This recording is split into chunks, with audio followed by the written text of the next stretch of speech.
Welcome back to the Comics Aficionados live here on Thinking Critical YouTube. Your Saturday morning delight is here, talking about all your geeky goodness. We got a fantastic panel. We got interesting things to talk about. Lots of things going on in the world of the geek sphere itself. Returning, we do have Jeff Hicks from the World Class Bullshit. How did I forget that? Sorry, Jeff. Hey, everybody. Thanks for having me back, guys. I'm excited to talk comic books because I kind of live them all the time, so I'm excited to be here. I even got my Spider-Man mug, so I'm ready. Very nice. It's very nerdy of you.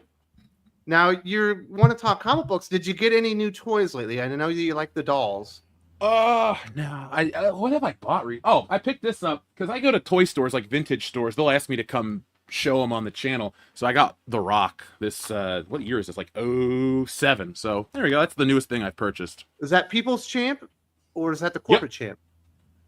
This is technically People's Champ because of the sideburns. That's how you tell the difference. Absolutely. Very nice. So you're a big Rock fan? I mean, I have like a literal shelf. You got like some Rock's distant cousin face going on. I'll admit it. I have been mistaken for that family by that family because somebody that was married in was a hospice nurse for my uncle, and she was like talking to me, and she's like, "I thought you were related to us." And then she tells us the whole story of her husband, who's the brother of Roman Reigns. So it's a pretty common occurrence for me, but I like wrestling, so I use it to my advantage. Do you wear the flamboyant Rock shirts? I'm the Rock's little brother, Pebble. Yeah, hold on though. I don't think I mean age-wise, yeah, but I think I'm taller than The Rock because he bills himself at 6'5", and I'm legit that height. So if I ever met him and he's shorter, I've been lied to my whole life. So. Oh, so you had the physicality to go along with the looks. I'm not a small guy at all. I wish I had something to scale to show you, but yeah. No, I believe you. Very cool. So if there's anybody on this channel today that's watched Snow White, it's you. Did you watch it? Dion from the podcast has a family, and he took his wife and kids to go see it, and we talked about it on the show, and he said how terrible it was. So he didn't like it? And he likes musicals and all that crap. He told us the story. It's not like the normal Snow White story. It's like a warring faction of her dad and something else. I'm just like, what is this? So yeah, she's got to be a warrior. She's got to be a rebellion. Being the leader that she can be. She can't be a stupid, useless woman. Yeah. You know? No Did princess. his wife like it at least, or the kids? Because I think The it's probably kids more hate- for them. The kids didn't like it. The wife did. It's kind of like Wicked, you know. There are certain types of movies that are for men and women. Disney thinks everything's for everybody, but in reality, it's always been men and women what they like. The 4 quadrants. Up is for everybody. I think everyone can watch that one. And enjoy Agreed. it. Toy Story is for Lion everybody. King? Yeah. Lion King's great. Yeah. But apparently not Snow White. There you go. I thought maybe you would have had the inside scoop on this one, Jeff. I think it's kind of weird how many people on the internet are going on about this movie. It's like the one topic in our sphere that I'm like, why? Or we Yeah. the real reason is this. Captain Marvel made everybody on YouTube a bunch of money and got a bunch of views, so everyone just keeps chasing the cat. It literally is that. Every outrage, everything is just Captain Marvel was a huge thing. Well, let me try to keep cashing in on that Captain Marvel. It's the same words they use too. It's the same crap. It's been 5 years, 6 years even. Like, we sat this one out. Whoop-de-doo. Like, Yeah, I we got didn't other really stuff do any to do. videos either. We covered a little bit, but mostly it was the Rachel Zegler tanking her career thing. I'm more interested in talking about Rachel Zegler's back hair. Oh, come on. Are you a Back hair's fan normal. or are you not a fan? I am not It's called a a fan. It's called the very treasure much- trail, Doc. Come on, what are you talking about? Yes, Not the when it problem goes is all the way her- around your body. It's called the loop. It's the fur loop. Ooh.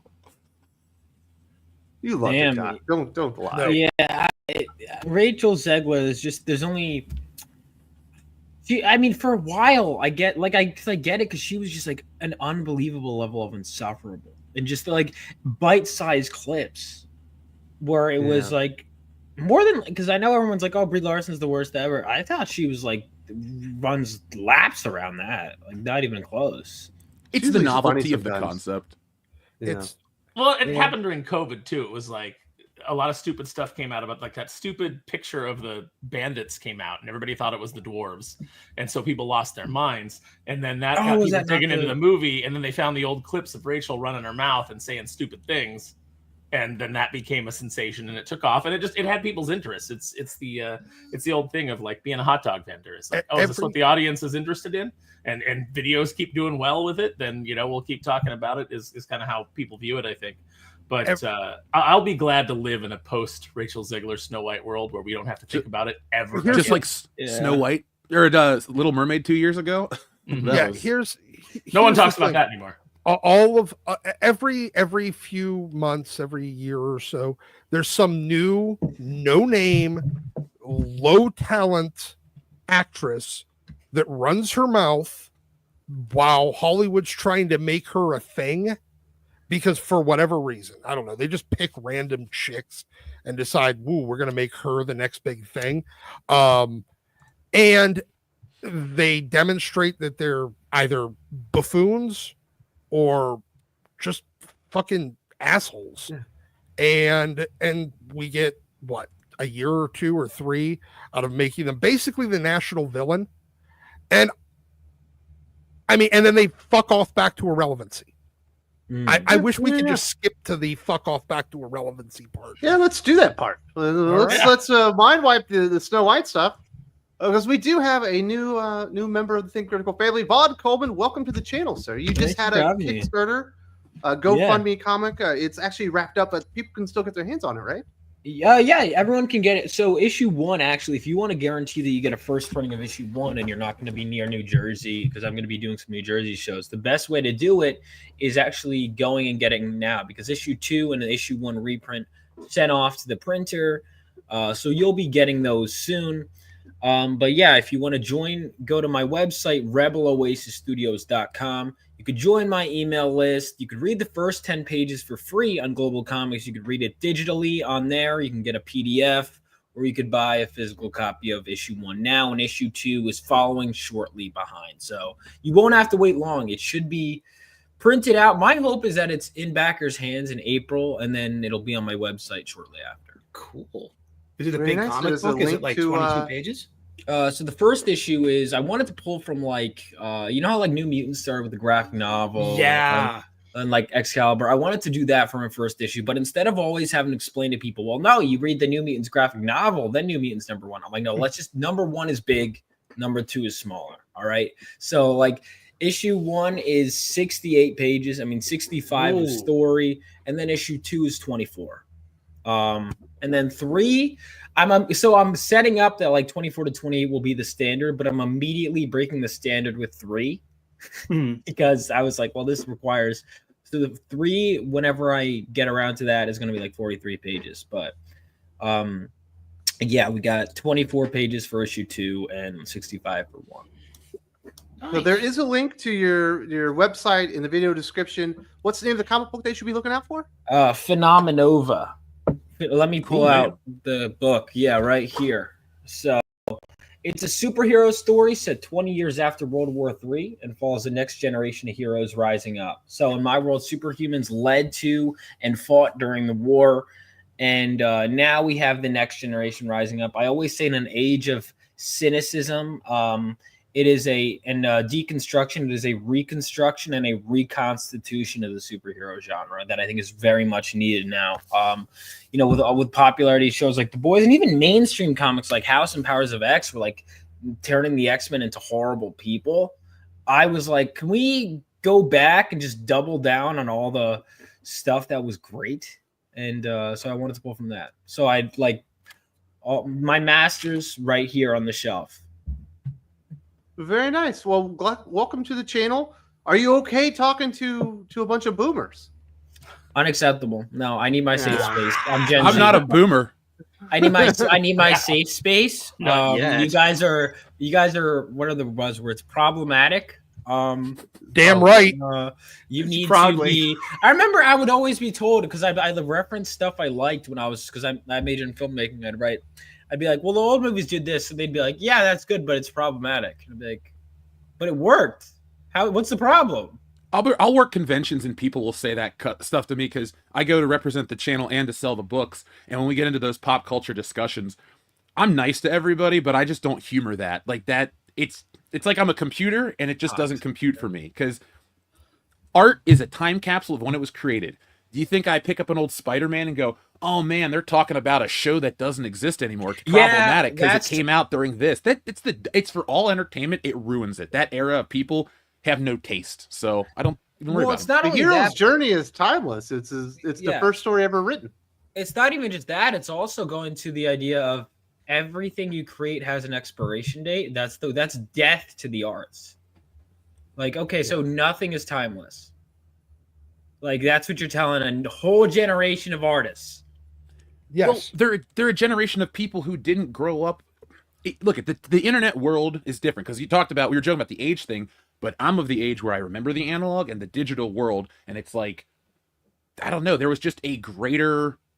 People were open to ideas. People were open to movies. Things were different, and now everyone's just so like technical and specific. They just kind of ruin the fun of all of it.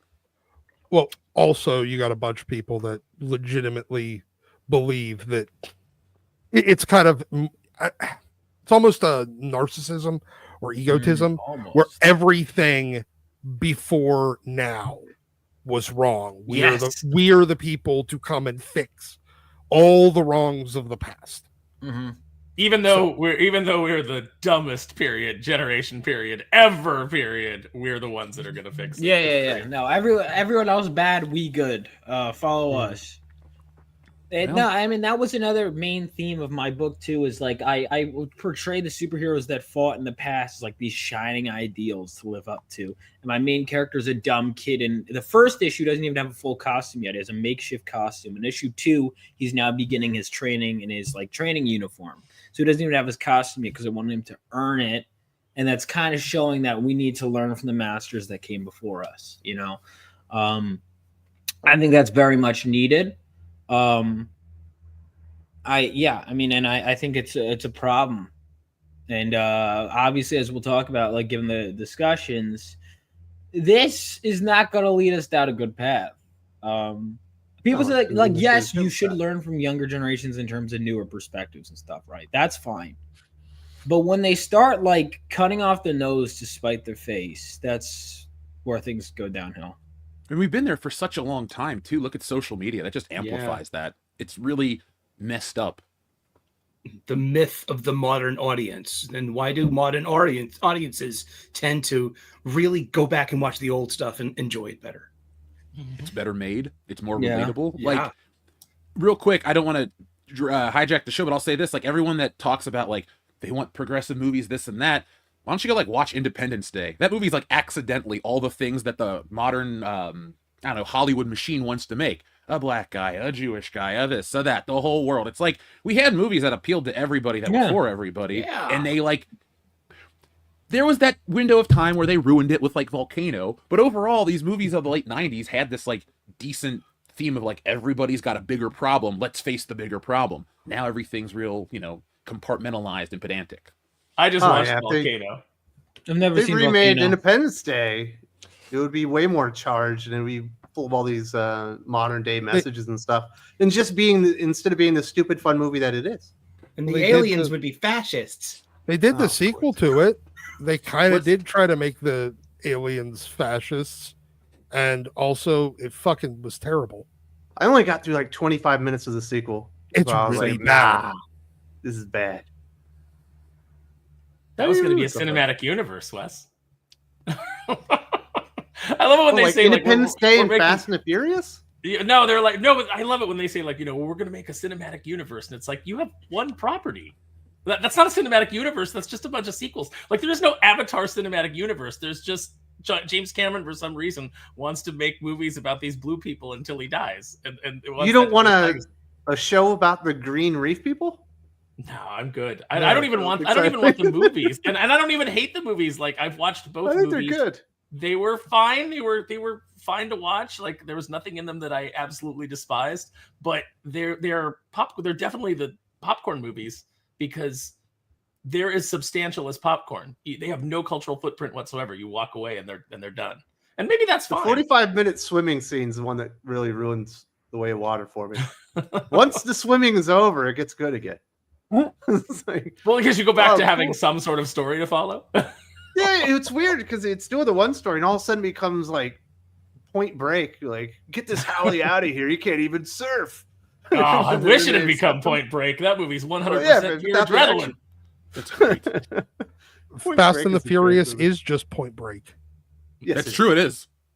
Until it becomes Well, Triple until X. it becomes D&D with race cars. Because Well, they- every single movie they level up. Like, I mean, the first movie, remember, Dom gets hit by that train at the end, and he is fucked up and has a separated shoulder, can barely walk. The last, or in 9, he fucking Tarzan swings a car across an entire cliff, like across an entire valley, pinwheels it on the other side. There is virtually no car left except for the roll cage, and him and Letty are both just sitting there just chatting. Like, not even fun, like not even a scratch It's on them. about They're not family, even man. dirty. This Like, movie's Nobody falling might touch my apart. family. I still can't believe that they did the 10th movie and the tagline wasn't "Fast 10 your seatbelts." Oh my right there. god. That's why you're a writer. Right there. Jeez. I didn't even think of that. But they had to do X. Wow. See, Well, I mean, right- they called it Fast 10. Like everybody was saying Fast 10. I know, but it's Fast X. No, and see, this is where, right near here, this part of the movie or the saga is where he turns into Triple X, and at the end of the next movie, because they have the crazy fucking cyber enemy guy that turned Idris Elba into Superman into Black Superman during the Hobbs and Shaw movie, Mhm. and now he's coming after everybody. Which I also think is going to be Ryan Reynolds, by the way, since he was the CIA guy in Hobbs and Shaw. Yeah. That's when Hobbs ends up becoming Roadblock and being on the original G.I. Joe team. When you saw the plans come out from the studio where they were actually discussing crossing the Fast and Furious franchise over with Jurassic World, Yes. and everybody just went, "Yeah, that tracks." Yeah. Well, It's like you to jump the shark. You were like, my old neighbor, when I lived in Los Angeles, was an executive at Universal, and we used to talk about this kind of stuff. And he would tell me tons of Vin Diesel stories and tons of Jurassic Park drama. Like, the last one that came out, that was like, we were talking about Warner Brothers, how they're banking on Superman. Universal had so much into this last Jurassic Park movie. But the Fast and Furious makes all their money, like so much money for them. It'll never stop because it's got that global audience. I think they're dumb now. I liked them as a kid when they're racing over VCRs and stuff, but now it's submarines and spaceships and I love the I- Vin Diesel interview where they're like, you're going to make 9 Fast and Furious movies? He goes, well, when we thought of the Fast and Furious, the story really needed 9 movies. And it was always the plan. What? That's why Nobody ever planned that's that. why you quit after the first one and then only came back to do a cameo in 3 whenever they promised to fund Riddick.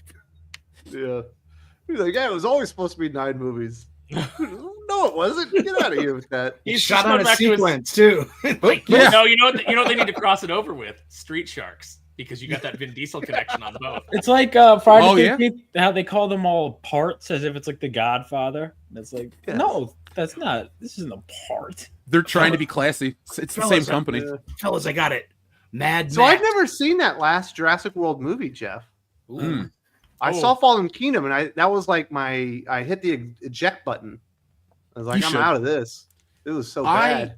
I don't want to like dump on Jurassic Park. The first movie's a classic and I love it. and Amazing. The second one's okay, but I don't really like. Well, I didn't hate World either, but they have. It's a fallen remake off, of the man. first movie. Yeah, that's why I don't hate it. Yeah. With It's Chris yeah, Pratt. it's the Yeah, it's the Chris Force Pratt. Awakens of Jurassic Park. Oh, now I hate it. Thanks. Oh, there you go. Well, look, I will defend. I like things about the third movie, so you can't. And the third movie to me gets better the more Jurassic World movies come out, especially after Dominion. Wes, you dodged a bullet. A bullet. So you're shaped talking about like a Jurassic million Park 3. locusts. You're not talking about Jurassic World Dominion, the third part of Jurassic World. No, actually, Dominion makes Jurassic Park 3 look like Jurassic Park 1. That's a problem. You're not That's too how bad. far off. You're not too far off at all. I've only seen the first Jurassic World. I thought it was fine. Like I enjoyed it. Although when she outruns the T-Rex with heels, I'm like, come on.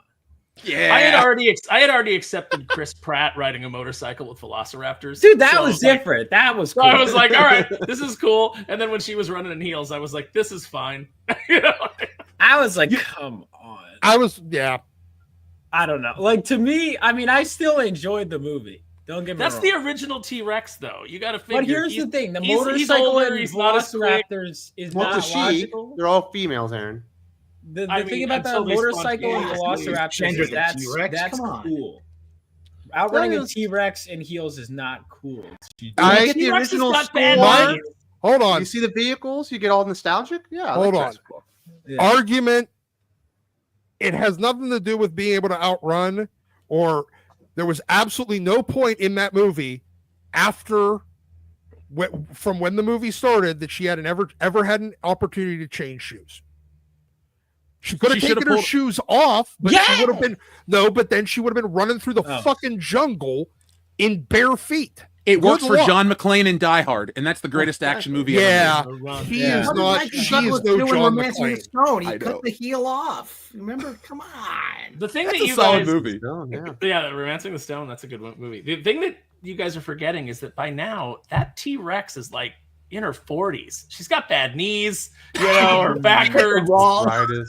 Yeah, The come on. arms are still tiny. Ranger scale. Come on, man.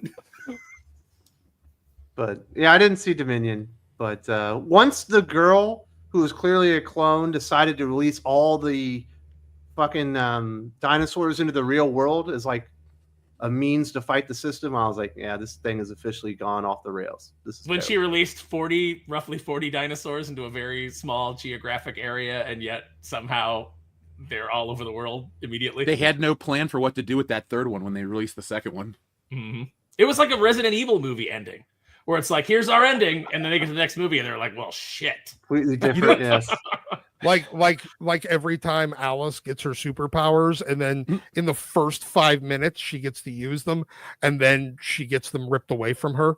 Yep. Every fucking movie. Because they wrote themselves into a corner that their Yes. new budget can't cover. Yeah, I just wanted one goddamn movie with Alice having her fucking superpowers for the whole thing. Mm-hmm. You asked I've for only too seen much. one of those movies. I forget which one, but I watched it at a friend's house. It's the one where they, God, it's the. All right, you guys could probably guess it because I haven't played the games. Only in the movie, I was like, this is terrible, but it was fun. Which seems to be the general consensus on the films in general. Correct? Is Yeah, Some they're of not- them it are was fun. they end up on a boat by the Mhm. end, but they're in like a building, like a skyscraper for most of it, and then Wait, did you watch Welcome to Raccoon City? Did they take a train? No, from the one no. building up No, to no, the no, I other? know which one. I Okay. know which one he's This talking is about, the too. this is the which one was that? this is the one that starts with Alice going into meeting where they had spent the previous movie looking for that it's the one that had fucking Chris Redfield in it, That's it where has he Chris where he's in the Redfield it, yeah. basement of the prison. Oh, They're in They the- fight- Yes. they fight- It's got the I think it's got the big dude with the hammer. It was in 3D. and Yeah. it did the They fight the- Wesker at the end in a white room inside the boat. Yes. yeah. Mhm. And then Yeah. Wesker, he just keeps surviving all this stuff. Yeah. And I'm like, okay. But And then, they like, had I didn't know what his powers are, so I'm like, how the hell is this guy just what? Claire starts off the movie with the fucking weird spider thing attached to her chest. And it's the one right after. It's the one that follows the one where they were all out in the desert. Chad is saying Yeah. it's part 5. Yes, part I 5. don't know. The knew it last was one the I saw, third they one went last. into like a building, and Letty came back, and then another girl that died had come back, and by the end, That was you 6. Yeah. You were at the exact same place as the beginning of the movie, and nothing was accomplished. Mhm. That's the one where they're in the underground Yeah, fake city. fake cities that just keep. You get to go to fake Moscow. You get to go to Yeah. fake fucking suburbia. You get to go to fake Tokyo, fake Raccoon Tokyo. City. Yeah. Terrible. Yeah, and you start to go, how much money does Umbrella have? Because it's got to be more than like the Saudis.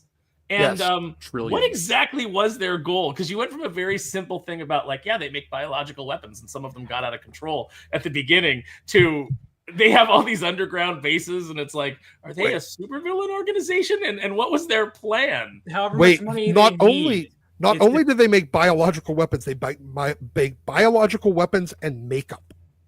Yes. Because remember, the T virus was supposed to be about keeping your skin soft. It's like they're fucking Maybelline. It's the plot from Halle Berry's Catwoman, but on a larger Dude, scale. all right, I gotta confess, I've never been able to watch, like, every time it was on TV, I was like, oh, maybe I'll actually watch, and then I watch like a minute or two. I'm like, there's something else that I could do right now. I just For Catwoman? For Catwoman? Yeah, I've just never watched it. Like, Same. I maybe eventually, but every time it's on, I'm like, there's a world of possibility.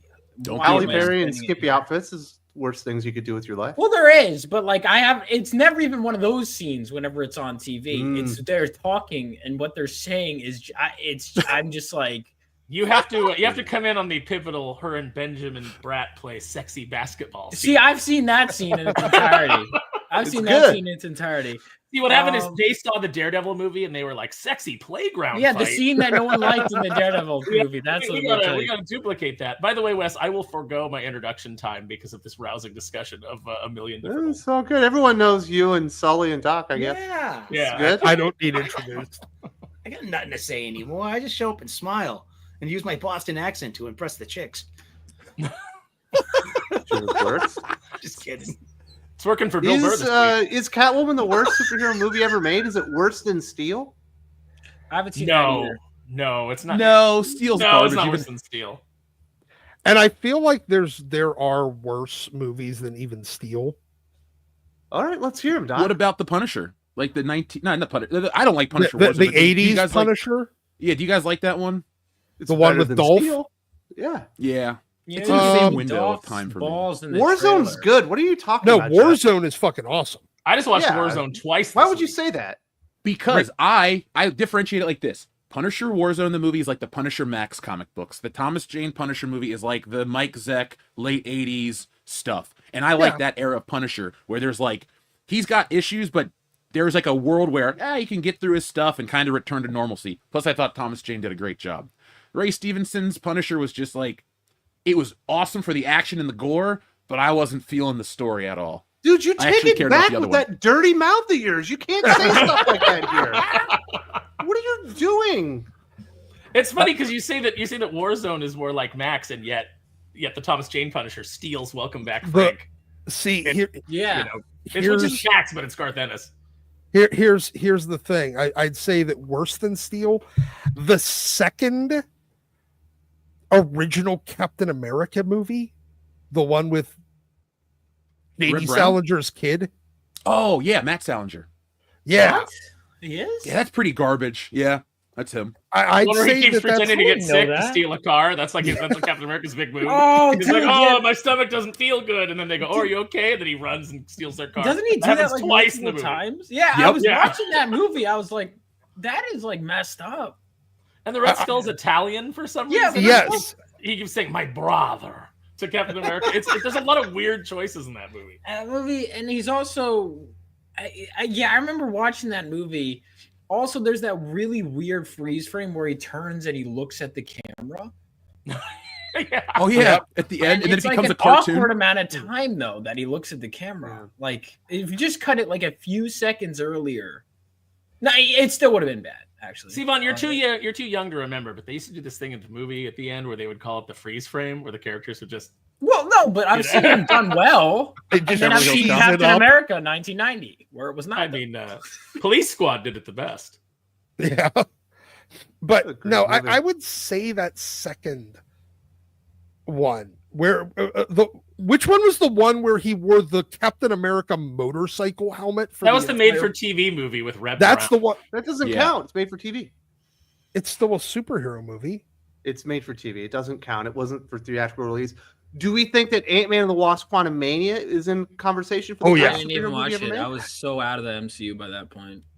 It's bad. It's pretty bad. Love and Thunder. I feel I didn't see that is- either. I think Love and real Thunder is close. the absolute. You think Love worst. and Thunder is worse? There's I'm with nothing you. redeemable about Love and Thunder, and people can say like, well, I mean, you know, Christian Bale did his best as Gore. He did, but he had no film to work in.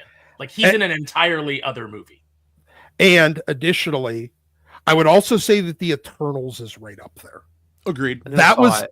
that was an atrocious movie that had zero connection.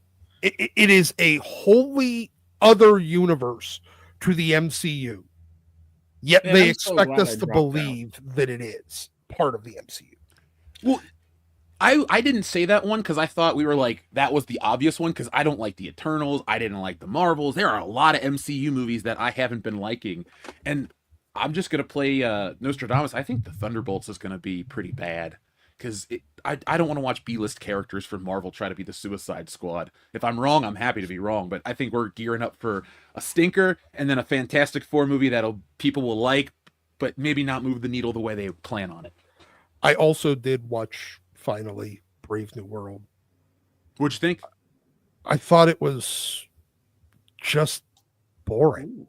Ooh. It was the Winter Soldier, man, with just a different coat of paint. Same plot points. Yeah, it was it was like the Temu version of the Winter Soldier with the leader as the most boring and ineffective puppet master. Oh, come on, Doc. He knows probabilities, but he's wrong all the time. Yes. He's a Dave Filoni Thrawn character, where He's it's got like a 66 2/3 chance of getting it wrong. Right? Yeah, he's like doing Steiner math. Dude, I saw what the leader looks like, and I was like, come on. It Yeah, also it wasn't. Why are they Hulk villains? No, why are they so obsessed with cucking the Hulk? well, they tried they to throw don't some own guys rights. in America. That's a good question. because they They don't tried to own the throw some, distribution. Because Yeah, they Hulk don't- is toxic masculinity personified. It's a nice guy and giving the nice guy. No, that's why his- they just turned him into Mark Ruffalo so that he's totally pussy Hulk. They can, so they can- Also, they can geld him and so they can control him. also weird red Hulk choice with the Trump stand-in. I mean, That's kind of what I'm getting from Daredevil too, with Fisk and his mayoral campaign. I don't. Here's the thing: I'm not like sensitive. I can listen to anybody's point of view, put it out there. Let's talk, even if I'm not agreeing with everybody. But the Daredevil one was just so much that I literally first episode after he like fought on the rooftop, I was on board. Then I heard that, and the guy interviews Fisk. I'm like, this is this kind of show. I'm done. And I love Daredevil a lot. I've don't watched Well, and then about just it, the but whole I thing love about it. like just the idea of like I can imagine when Daredevil's said and done and Ryan George does his pitch meeting, he's going to be talking about how and then we have a whole bunch of episodes where Fisk and his wife are in marriage counseling, and then the producer guy's going to be like, "Is that something people want to see?" And the writer's going to be like, "It might be." That'll be the whole joke, because nobody wants to see that. They have cucked Fisk so hard. He's And it's so not even good an adaptation in the of Netflix Born show. Again, right? No, No, it's not. they did that already. But Yeah. it was like kind of, but there's so many elements of Born Again they could still do. Oh yeah, I just don't. It's also I don't like. I get that they already did Born Again. Then don't call it Born Again. I agree. I mean, you literally just call it Daredevil. But they have to call it Born Again because it's Born Again on Disney Plus. Now it's just like now a it's Power Disney. Ranger. Are we But going to get now Power every Rangers Born time I Again? bring up Born Again, I'm gonna have to clarify that we're talking about the show. At least you don't have to That's clarify nothing to what do you with mean when you say Ghostbusters. We're back to the Yeah. hey, Ghostbusters means Ghostbusters, not that Yeah. crappy 2016 one. Yeah. Yeah. It's completely fallen off the radar except for when Leslie Jones wants to bring it up again on social media. It's the only time anybody talks about it. That's because Thanks, nobody lady. ever talks to Leslie Jones. Well, Like I let's, need to make myself relevant. All right, well, let's hear from some people, but first I do need to give some shout outs to our Thinking Critical Patreon backers. Really appreciate everyone showing up. There's a link in the video description to the Patreon. If you're interested in supporting the channel there, you get a superhero name, you get a city to protect, you get to be part of the family and help the videos keep coming. Welcome back to the family, Skeets, aka Baja Cat, protector of the Ashland. We've got Comics Invictus coming on board. He is Titanborn, the protector of the Eternal Keep. We've also got Jenny M, aka Lady Valor, protector of the Golden Keep. And finally, thank you very much to Marcos, aka Major Marcos, protector of Golden Bay, for supporting Think Critical on Patreon. Really appreciate that. I hope you're enjoying all the extra podcasts and videos that you get there. And we do have some people chiming in here. Caleb, first up, he says, what YouTubers are saying about Snow White is it's a movie for socialists and anti-male feminists, and it didn't surprise me. Greta Gerwig wrote it. Oh God, and she's got her claws into Narnia. See, when Lady Bird came out, I was like, oh, I'll check it out. It looks fun from the trailers. I thought it was insufferable. And it was like there were so many better movies that came out that year. Absolutely. I thought it was so preachy. I didn't relate to the character. And so many people I know liked it, but I'm I just didn't. Did you like Barbie? Didn't watch Barbie. Oh, me neither. I took my mom to go see it because she's a Barbie collector and her name's Barbara. Nice. She hated that movie. She was pissed. She's like, "What'd they do to Barbie?" Yeah. There's The Rock's mom just getting furious. Yeah. Popcorn. She's going to lay the smackdown on Margot Robbie. That's right. Oh my goodness. Very nice. Calvin says, I'm sure some of you know about the Assassin's Creed game, but what does it tell you that a country and its prime minister hate the game? Yeah, The Japanese don't like to play with their history. No. They want it Rightly told so. accurately if you're going to touch it. Yeah. Like they're fine with foreigners telling stories of their history. Just don't fuck with it. Yeah, And it's like an Assassin's Creed game in Japan should have been a slam dunk, but you had to sweet baby ink it, and Japan's not going to accept it. Gamers aren't going to accept it. It'll be the end of Ubisoft. They'll get bought up by somebody else. There's also Ghost of Tsushima, which is essentially the same game but cool looking.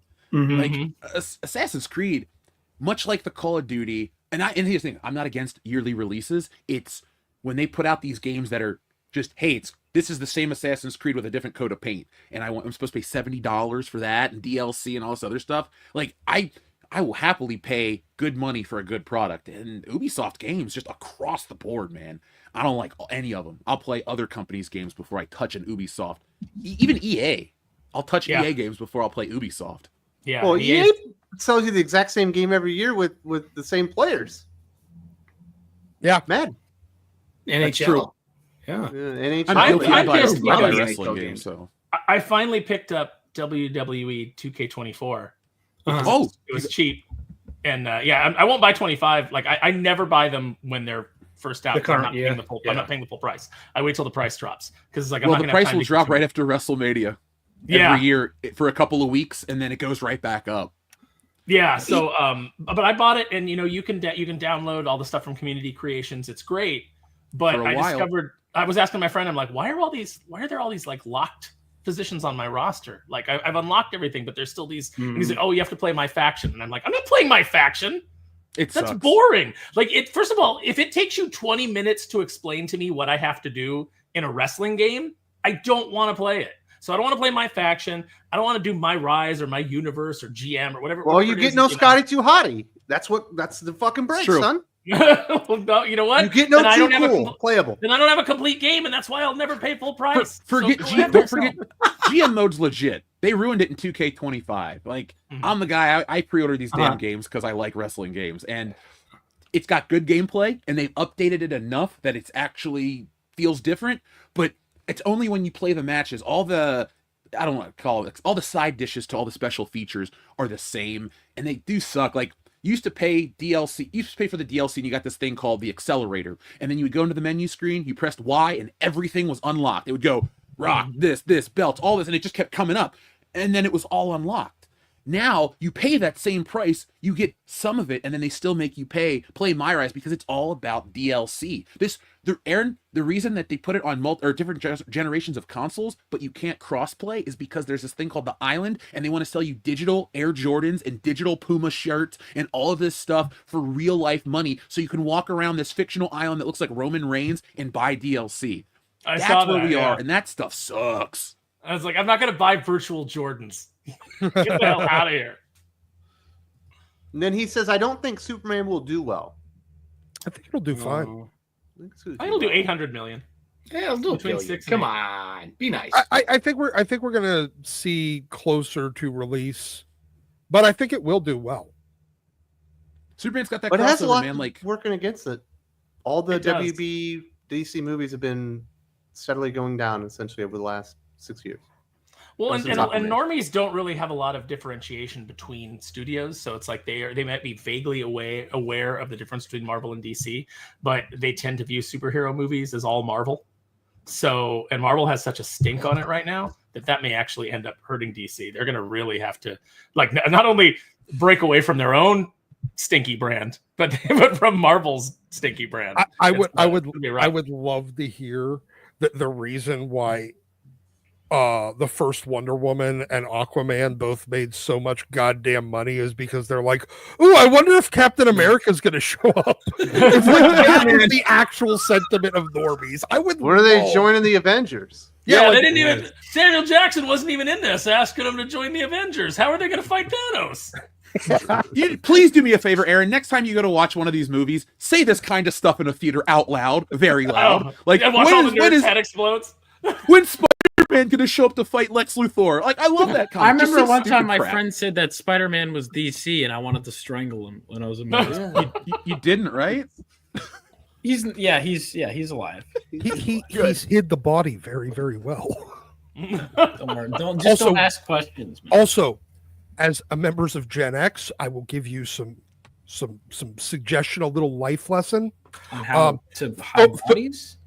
Well, yes, we don't admit these things on live streams, and we don't take photos, and we definitely don't live stream it. That stuff's called evidence. Oh, okay. That's what I was gonna do. Okay. So thank you for telling me. Jagrod 2 says, so Brevoort compared Martha Wayne to MJ since Martha became the Joker in the Flashpoint universe. Could like Richard die and the ultimate MJ become Lady Hobgoblin? Yes. Oh God, they're gonna do Lady Hobgoblin, aren't they? That'd be fun. Wow. Can we just stop making Spider-Man books? And this comes from like one of the most diehard Spider-Man fans on the planet. Well, I think it's very clear that Peter's going to die and Richard's going to become Spider-Man, or Richard's going to die being the big tragedy in this Spider-Man's life. It's going to be one or the other. Look, this is a company that just calls up random low-level comic creators and go, so we get this idea, the Fuchsia Goblin. Do you want to write the book? And, if you're smart, you go, no. We're going to have the Rainbow Goblin, and it's going to just be representative and diverse. I mean, listen, if I can make something redeemable, you give me the crappiest idea, I'll take the work. I don't, I'll try and make it at least like readable. I'll go the opposite way. I'll take the job and I'll make it so bad that nobody will. Look, I'll do it now. I'll have my own books, then I have my own name. I'll use a fake name for Marvel, and I will railroad that book. All right. I will make every one of their new characters like a Starbucks employee. Billy Cocksmith. Very nice. It'd be your name.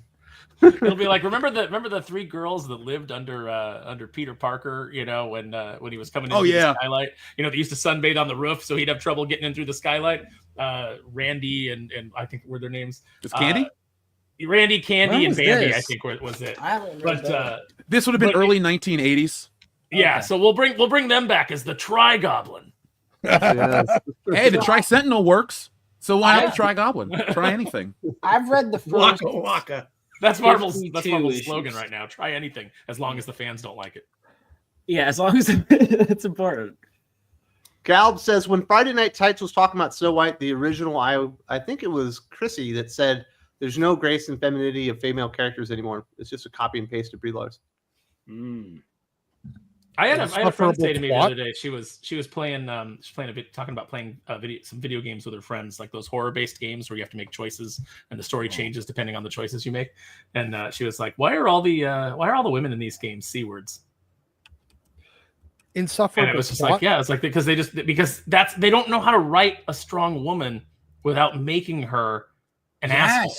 It's Why like not? the characters that if they were men would be villains. That's how they write women now and expect you to identify with them.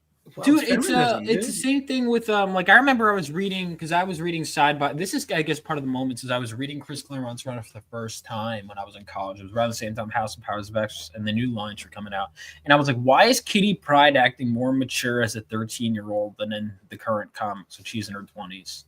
Because she's now being written by adults that aren't as mature as 13-year-olds. Then it was written with self-awareness that she's a kid. This time it's written with, and you gotta like it. You gotta like the fact it's like, no. I just don't gotta buy it either. There you go. But it's on shelves forever. I stopped reading it. Dude, it's interesting how Waters so bad. no matter the age, because I know we were joking about the age thing earlier, but like no matter the age of the comic book reader, we all kind of go to certain stories because they're just that good. Good, You know, Claremont X-Men is my favorite, and I grew up with the Jim Lee era where, well, I know technically not the Jim Lee era, but my point is like those great books. That's one of them right there, man. The classics are the classics for a reason, and that's why I don't even need to read new comic books anymore. There's a million old books to read. The Stanley, yeah, exactly. Silver Age for the win. Yeah. He then says they want to remake Starship Troopers. You know, is it a remake or is it just going to be true to the original book, which is a lot different than the Paul Verhoeven movie? I just read that book for the first time like last year, and I'm like, wow, there's a big difference between the two. Better or worse? They're kind of like just parallel stories. It's like kind of like what's better or worse, like Philip K. Dick's Electric Sheep or Blade Runner. It's kind of like, okay, you know what I mean? It's like you could definitely see the adaptation, but it's like, oh, wow, Verhoeven really did his own thing. You just sold a copy because it's buy one get one free on Audible right now. Nice. Starship Troopers is one of the ones, so I'm going to get Starship Troopers on my phone and listen to it when I'm drawing. So Robin Heinlein's a really good book. Try The Moon is a Harsh Mistress. I have that one, dude. Very nice. I think Neil Blomkamp is a bad choice. Ever since District 9, he hasn't really made a good movie, but we'll see what happens. Did he do Elysium? Yeah. Yes. Yeah, I and agree he did Chappie. Chappie. Oh, Chappie. Oh, that was so hard to get through. It's just, I feel like he's just weird South African class warfare fight. That's all he wants to do. Yeah. And he did it best in District 9. He did it fine in District 9. There's no modern audience. It's just a buzzword for social engineering. I'm tired of these artiste liberal progressives dictating everyone's taste. Yes. Well, they're not dictating everyone's taste, but they are dictating everything that's available. Which Well, is that's the attempt. Hard part, because no one's reading it, but they're not changing.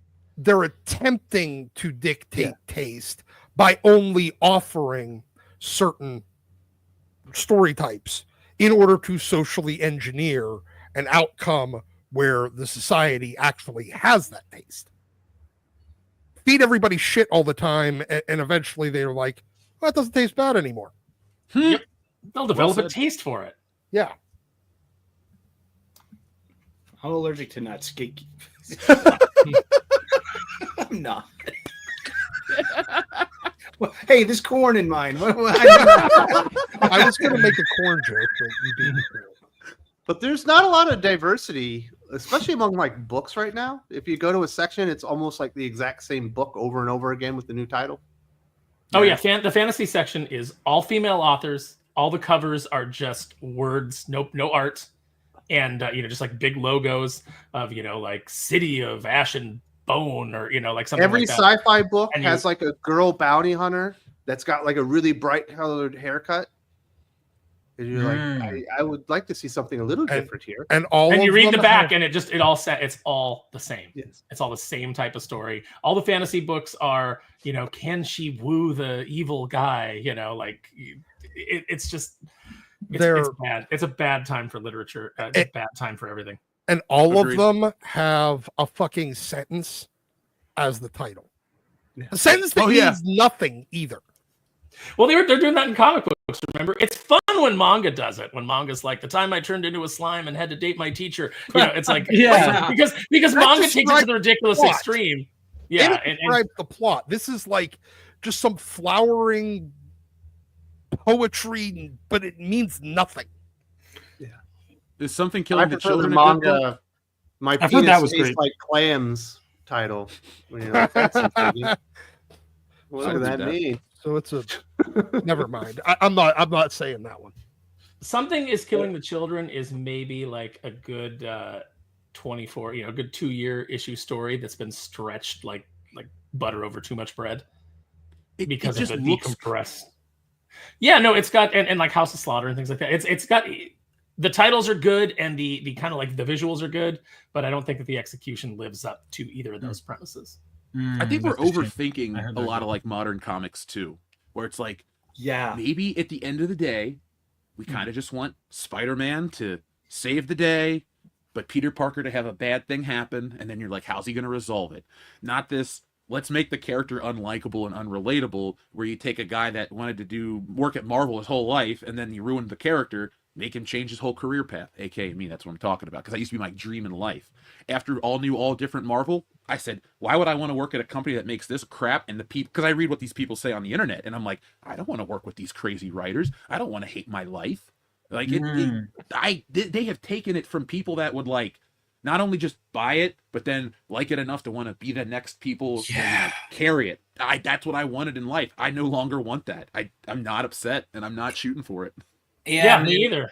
I'm in the same boat. Like, there's one point where I would have loved to have done some stuff, Marvel, DC, and now I don't. I look at the books and I'm like, I don't even want to be writing in this universe. I don't want anything that I would do, within this, attached to these other writers that are doing these terrible things with these characters, and then have to have my story interrupted every couple months because I got to go with whatever dumb crossover. I got to work in One World Under Doom, which is just an absolute steaming pile. Yeah. Or how about because I feel like if I was given the chance, it would be a dream to write X-Men. I'd feel like I'd spend the whole time retconning the stuff I don't like. I wouldn't even get to what I actually wanted to do. And then they just go. You have to do so much like fixing. I'd be like, even get it into a shape to tell a good story. So the X-Men, that time they started like an island cult or whatever. Yeah. So they were actually being held captive by the Brood the whole time or something, or they were a squirrel. Something like get the hell away like that. I fix it in one issue, and I take the laziest way out, reality manipulation, and straight up, Bobby Ewing walks out of the fucking shower. That shit. I give Squirrel Girl her heel turn. You just cut to a page where the Beyonder has all of his X-Men toys like laid out before him, and he's just like moving stuff around, and then he goes, I don't want to play this anymore, and he just wipes the reality clean. And then the next issue starts with the X-Men back to a decent status quo, and everybody's straight again. And they have good costumes again. Yep. That bothers me really badly. Caleb says, do you think the Lilo and Stitch remake will be anti-family message? Also, the voice of Lilo is the original girl from The Ring. Actually, I saw the trailer for that. It looked actually really fun. Yeah, I think that'll be the... It's sad now because if Snow White completely flops as it seems like it might be poised to do, any money that they make on Lilo and Stitch is like just going down that hole. Like, well, at least Lilo and Stitch covered our bets. Now remember, Aaron, we have Script Doctor on the channel all the time, and he talks about how these movies are all pre-sold. And I hate it saying this, but like Disney usually makes that money back before they even come out. Like Snow White might flop at the box office, but it was pre-sold around the world, and that there's ways to get out of the budgeting. Excuse me, the finances can be stretched differently or skewed. But still tell your actors, oh, we didn't make any money, so you don't get any royalties. Doesn't Marvel do that though? Haven't they done that with books? Like, oh yeah, the artists a lot. They're like, oh yeah, this creative accounting made it to where, well, sorry, you just don't get royalties. You're this close, but not close enough. Like, came in right under. Ooh, try harder next time. Yeah, I think the one thing Lilo and Stitch does have going for it is it's not coming out with all the same nonsense, all the baggage that Stitch isn't on X yelling "Free Palestine." And and the cute and like the cute girl that plays fucking Lilu, like she's not out there making political statements. She's like, I like my movie, like that's it. That's what you need your fucking child actors to do. Well, remember this movie, the only controversy this movie really has is that the weirdos complaining that it's not perfect, like, their skin color isn't the exact same shade as the one in the, as Nani is in the animated movie. And it's like they had to get rid of an actress because she wasn't Hawaiian enough. So then they got an actress who's Hawaiian enough to satisfy these weirdos, and now the weirdos are complaining about her skin tone. So it's like, stop trying to satisfy Reddit. Yeah, say aloha to Reddit. Speaking of which, I just opened Twitter for a second, which is usually a mistake. Yeah. And I see this tweet. The irony of the colonizer, Gal Gadot, playing a colonizer in the new Snow White movie, a role she played her whole life. Yeah. You can keep using the word colonizer, but I just hear conqueror every time you say that. And it's like, I'm sorry that some people didn't fight as hard. What about I'm winners sorry. and losers? That's history. And his profile Cal- picture Cal- is exactly what you'd expect. All right, fellas, we're gonna have to get a little more focus here. Calvin says Fallen Kingdom was written by the same two idiots that did The Rings of Power. I think that checks. that tracks. I had no idea about that, but Fallen Kingdom was a bad movie. Jagron 2. So is Worst of the Week Absolute Martian Manhunter #1? Martian Manhunter #1 did not come out this week. It comes out next week. Ooh. In fact, Worst of the Week with Doc this week was actually Bug Wars 2. And I don't want to give any things away, but we've already recorded it and we had a good time. And we very, very, very much disagreed. We did disagree about the quality of that book. Rate X7, the two Jurassic World animated Netflix series are also pretty good and surprisingly scary. I'm sorry, there were animated Jurassic World Netflix series. Yeah, it was like Camp Cretaceous. From Cretaceous I've- and yeah, Chaos they made Theory. choice. Yeah, they That's made all I've choices seen of them. on it.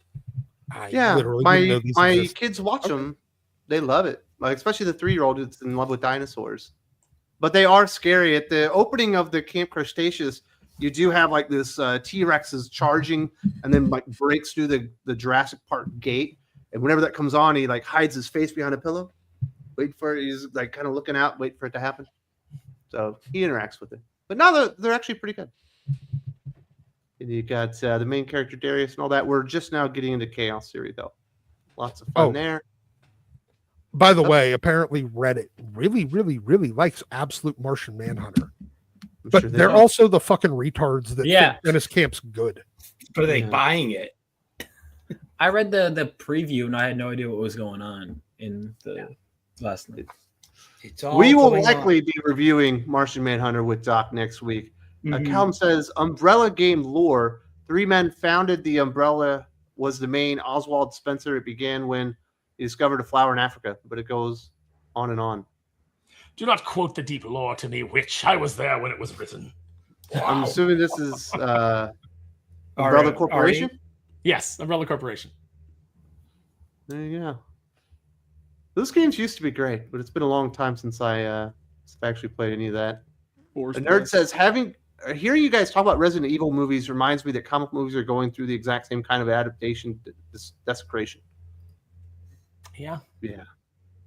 A lot of it's because of the shared universe. You're so dedicated to this shared concept that you don't give the individual characters or teams good stories. It's all to get to whatever the crossover is, and the damn secrecy that these studios want. Oh, you can't tell anybody anything, this and that. That's not what hurts the movie sometimes. It has to just look interesting. Like Spider-Man 3 had a decent trailer. The movie sucked for its own reasons. It didn't suck because I saw too much out of the trailer.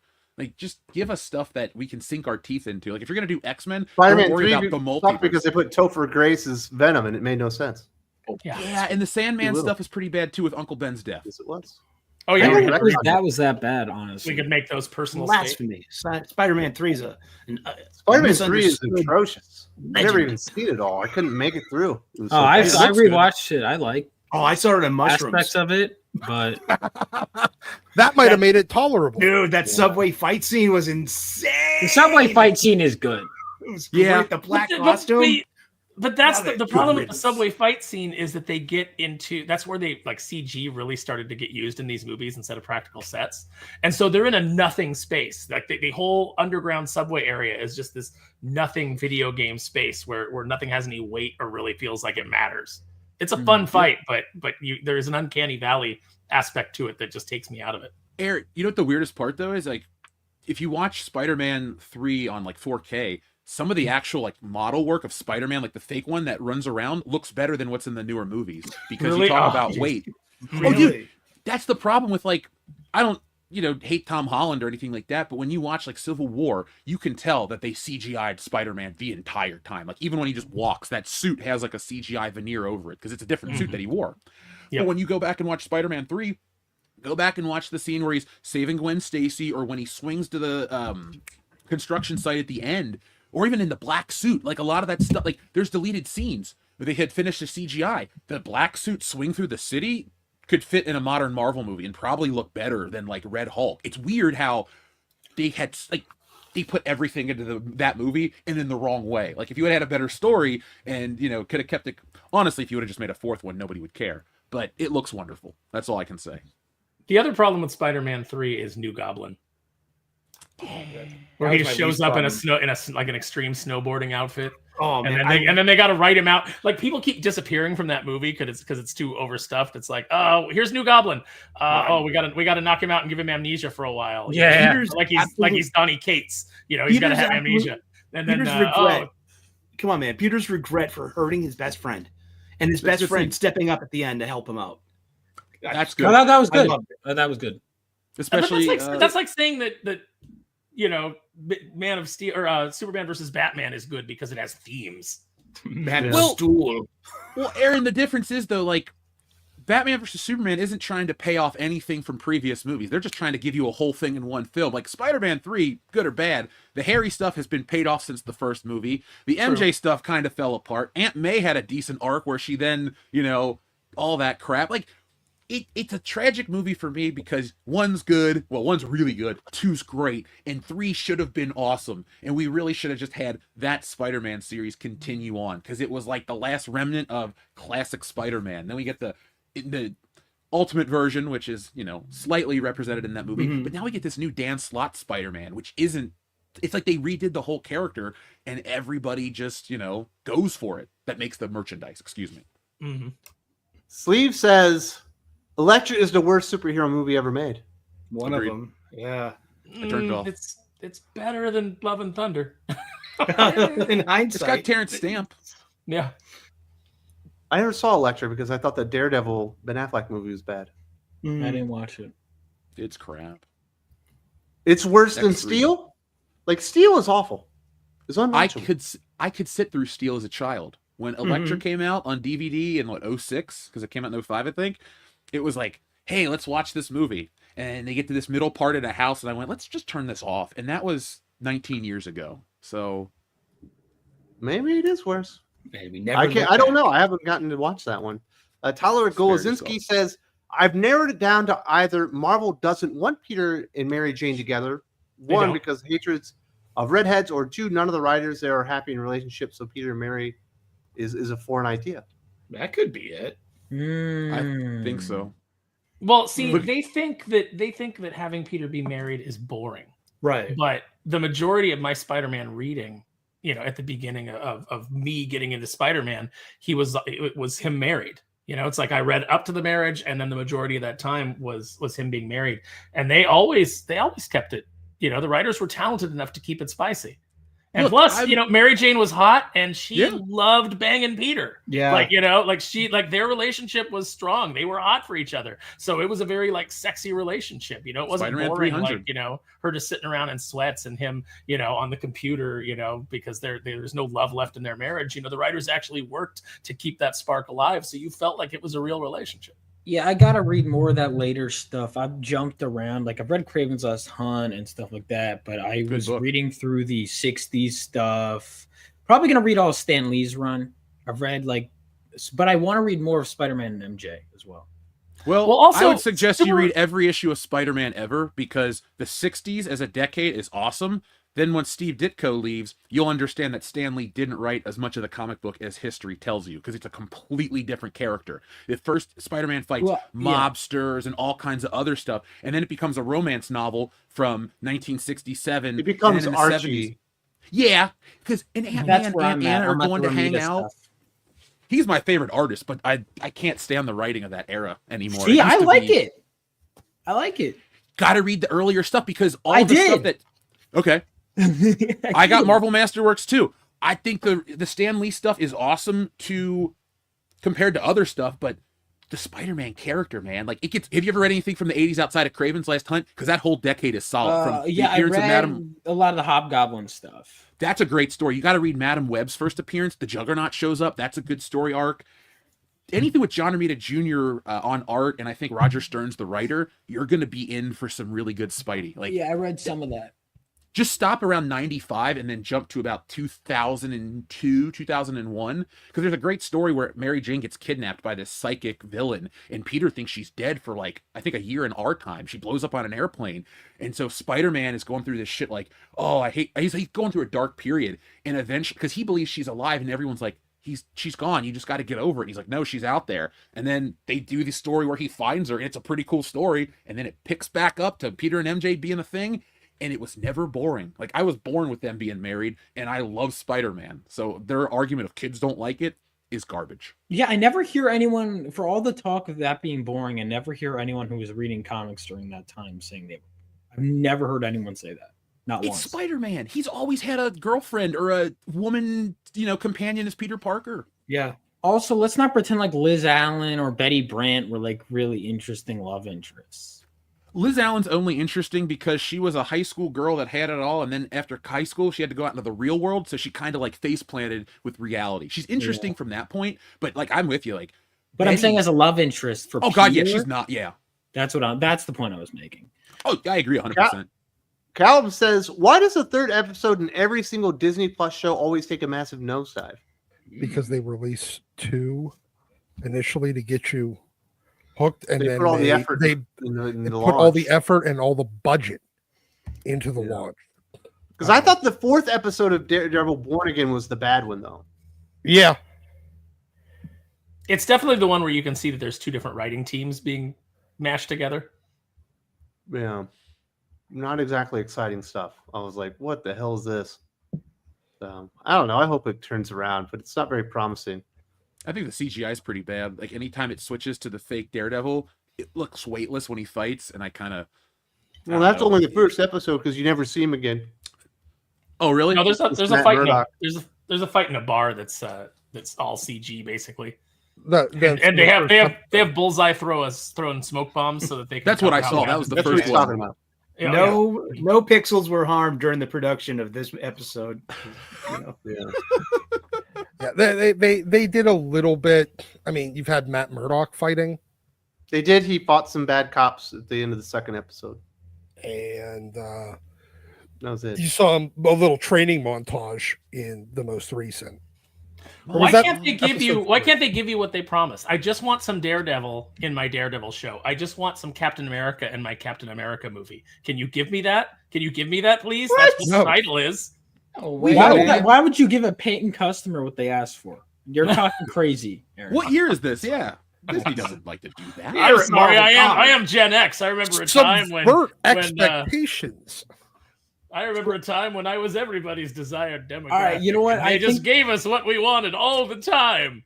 I think I've been going about my business wrong, actually, now you bring that up. I've been telling you guys what the comic is about. I think I need to start giving you a product that you didn't pay for, I think is the lesson I should have been learning. I think the problem is I'm delivering to my customers what they pay for. And I think modern corporations, maybe they have it right. We've been wrong for all of human history. Got to subvert expectations. Yeah, I think I got to subvert my expectations. So, well, Vaughn, if you want to be like the 2nd or 3rd most powerful person in crowdfunding comic books, what you want to do is you want to not give people the product at all. Oh, yeah. That's true. That's true. Tyler Golazinski, since Marvel and DC love to steal each other's ideas, why can't we have Mary Jane cosplay as Oracle to be Peter's Spider-Man? Without the wheelchair, she could cosplay Oracle. Would be better than Jackpot. Dude, when I saw the Jackpot, I was like, come on. I'd rather her just be Mary Jane being sexy. Yeah. And going and doing movie roles, being disappointed, and Peter showing up late but understanding because he's got this whole other life out there and working out and being his what do they call it in Fast and Furious? His ride or die. Yeah. Oh yeah. What a woman, dude. Mary Jane, one of my favorite love interests. When she shows up in that issue, because I mean 42. I knew it was coming. So, yeah, I'm like also up because reading it for the first time where it's like built up that she's hot, whatever. They'd hide her face. So good, so good, dude. Romita girls. Oh yeah. He's the best for a reason, man. R.I.P. Romita, Silvestri. I like the JMS Campbell. The JMS stuff from the early aughts. I love that stuff. He's on there with John Romita Jr. and Scott Hanna. And just like Until the Stars Grow Cold, is that the name of it? And that's was just really awesome Pete and MJ love story. I mean, people rarely ever mention that. Yeah, but he has to be miserable like the writers. No, and the editors. Yeah. I'm still unsure whether or not Paul is the name of the guy fucking Zeb Wells' wife or the one fucking Nick Lowe's wife. Well, you know, the thing is, like, superheroes are supposed to be aspirational. They're not supposed to be your depressing, terrible life and your inability to have a healthy relationship. Till you that know, Tom King. Yeah, exactly. And it's like every other aspect of Peter's life sucks. He can never get stable employment. Let him at least have a hot wife. Jesus, dude. Yeah, Yeah. I'm with you. Come But she on. was Wes, Tyler are- then says, I was gonna say, Wes, are you upset that we're over an hour in and we haven't gotten to your topics? no, I'm not. Okay, good. It's all good. I'm not upset at all. It's a great conversation. Tyler then says, after reading Ultimate Spider-Man, it's going to be Gwen Stacy as Lady Goblin to seek revenge for Harry's death. Aha! But with Mysterio in the background, how can you even accept what at face value what's in front of you right now? Exactly. I mean, Mysterio's involved. I do like Mysterio. Ah. Now, this is the new Ultimate Spider-Man, the relaunch Yes. from like what, a year and a half, 2 years ago. Yeah. Hickman one where Harry just died in the last issue. I bought the first issue because it was a #1. Never Uh-huh. read it. I gotta check It's it out. actually I guess. surprisingly decent. I mean, It's fine. there's not a lot of Spider-Man in your Spider-Man comic, Mhm. but it's not bad. It's like the Sopranos of superhero comic books. It's so That's a pacing. great What the show. fuck does that mean? I mean, Is I Peter mean whacking people and he's talking to his fucking therapist about it? that. He is his own Kinda. therapist. It's got this whole thing with all those scenes over dinner and all these family moments at home, but then you have action scenes like every 3 issues. Yeah, when he decided to make an AI to help him out and he made his AI himself, I thought that was weird. But then Harry made his AI his father, and his AI is always talking down to him and telling him how he'll never be good enough. I like that. That was pretty good. So we'll see. There's a very good chance that happens. So Baja Cat says, #1, Marvel don't fear Peter and MJ. They do not want fans happy, and they can't let a fan requested change succeed because they'll look stupid. And 3, they do not want to see a man get the girl. Actually, I think there's a 4th one there, which is There is. It says, and 4, believe their male characters only deserve to be beaten down and miserable, so Peter can find true love so he can constantly fail and fall short. Well, okay. Then there's a 5th one, which is kind of like #2.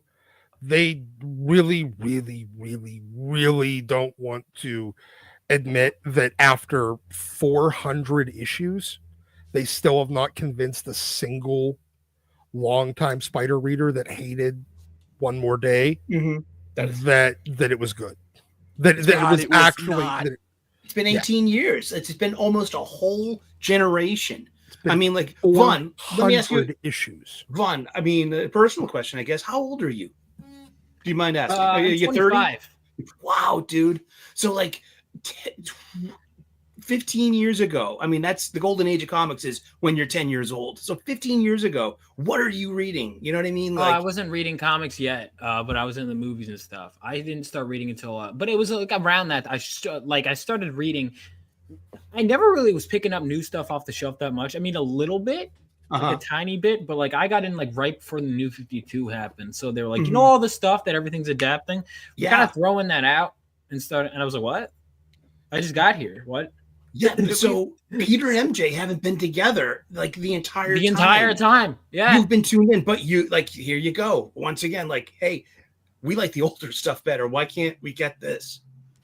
It's crazy that you make that comparison because Sully, I was the Clone Saga was what was going on for Spider-Man when I was growing up, and I'm still conflicted. Like, what's worse, the Clone Saga or One More Day? Because I hate One More Day. I'm not making any excuses for it, but Clone Saga just killed. It's part of just comic book sucking in general.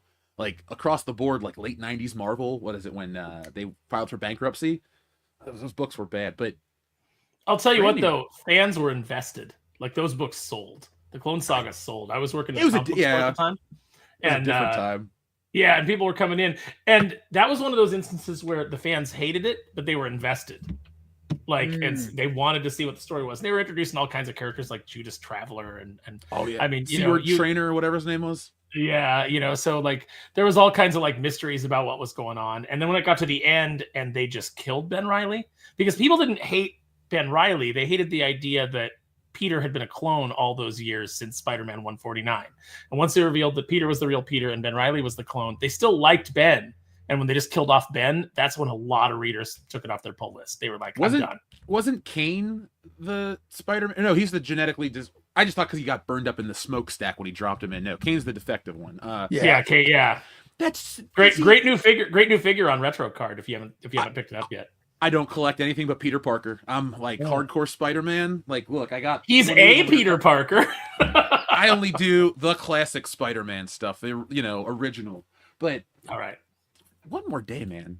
That was garbage, and I don't even like Joe Quesada's artwork on it. And I normally am okay like towards his work, but I think it's got to be an ego thing for that company. It's like we invested so much into this character, we can't admit fault. And here's the thing. A company's not a person. There's no ego for a company to have. Who at Marvel actually is who still works there from when One More Day was the big Spider-Man title? Brevoort and Lowe. And Nick Lowe. And Nick Lowe, yeah. Mm-hmm. How does one replace them in the workplace? Like, how do you make yourself more attractive? Because somebody needs to do it that way. Somebody that is making books does need to get in there, never stop doing their own stuff, and be like, look, you got to change this shit, because comic books are a very important medium. I get it that it's an old one, but it's storytelling, and it's the great American art form. They say that and jazz are are great art forms. And we keep making it a joke, yet other places around the world respect it.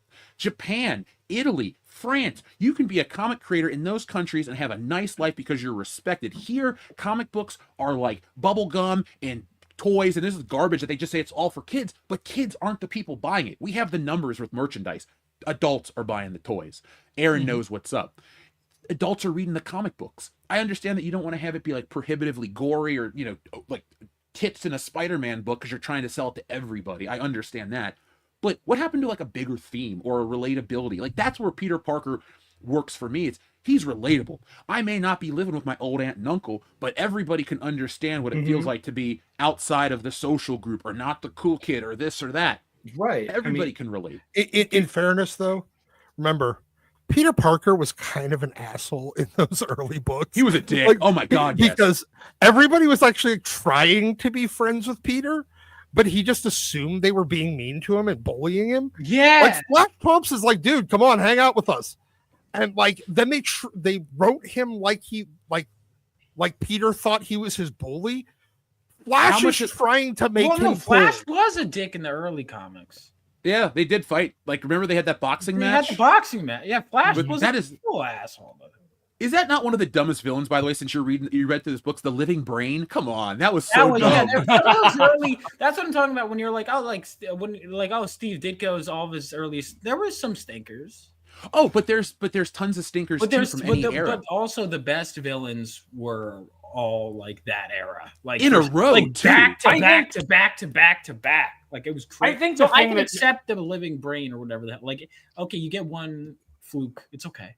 People don't like to say it, but the fact is, Ditko needed Stan and Stan needed Ditko because when Ditko did stuff on his own, we got Speedball, which was I think that you answered the question that Doc was saying a second ago about Peter being an asshole to everybody. I think that's part of Steve Ditko's moral code. What is he? Not relativism. Randian. He's a Randian. Yeah, he's a Randian guy. I think that comes from his like real life code. Look at how he wouldn't tell why he left Marvel. He wouldn't tell anything, and he just like died with it. He's got a weird way about him. He's not my favorite creator by a mile. I just think those Spider-Man books are good.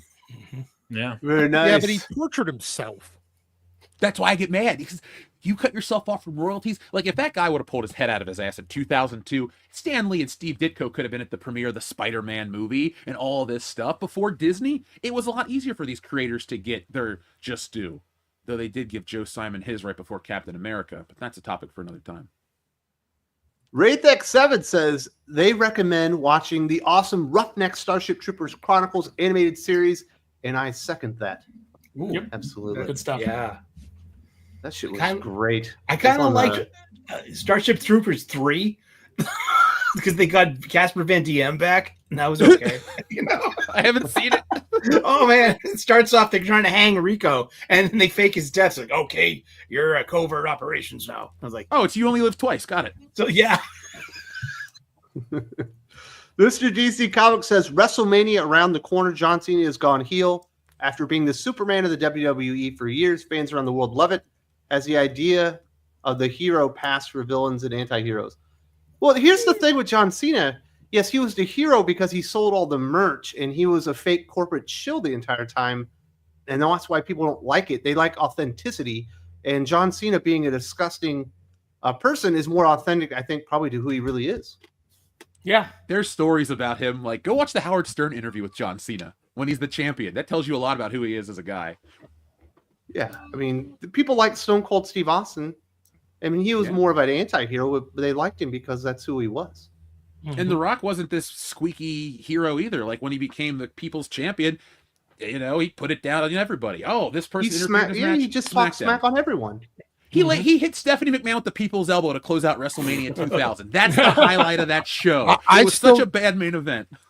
I just remember "Shut Up, Bitch." Yeah. Oh, the Triple H. That was great. Yeah. And that was face Rock. Yeah, and even Hogan went Hollywood. Remember that? Come on. Oh God. Well, That was Wes the kind king of of hit all it out heel of the turns.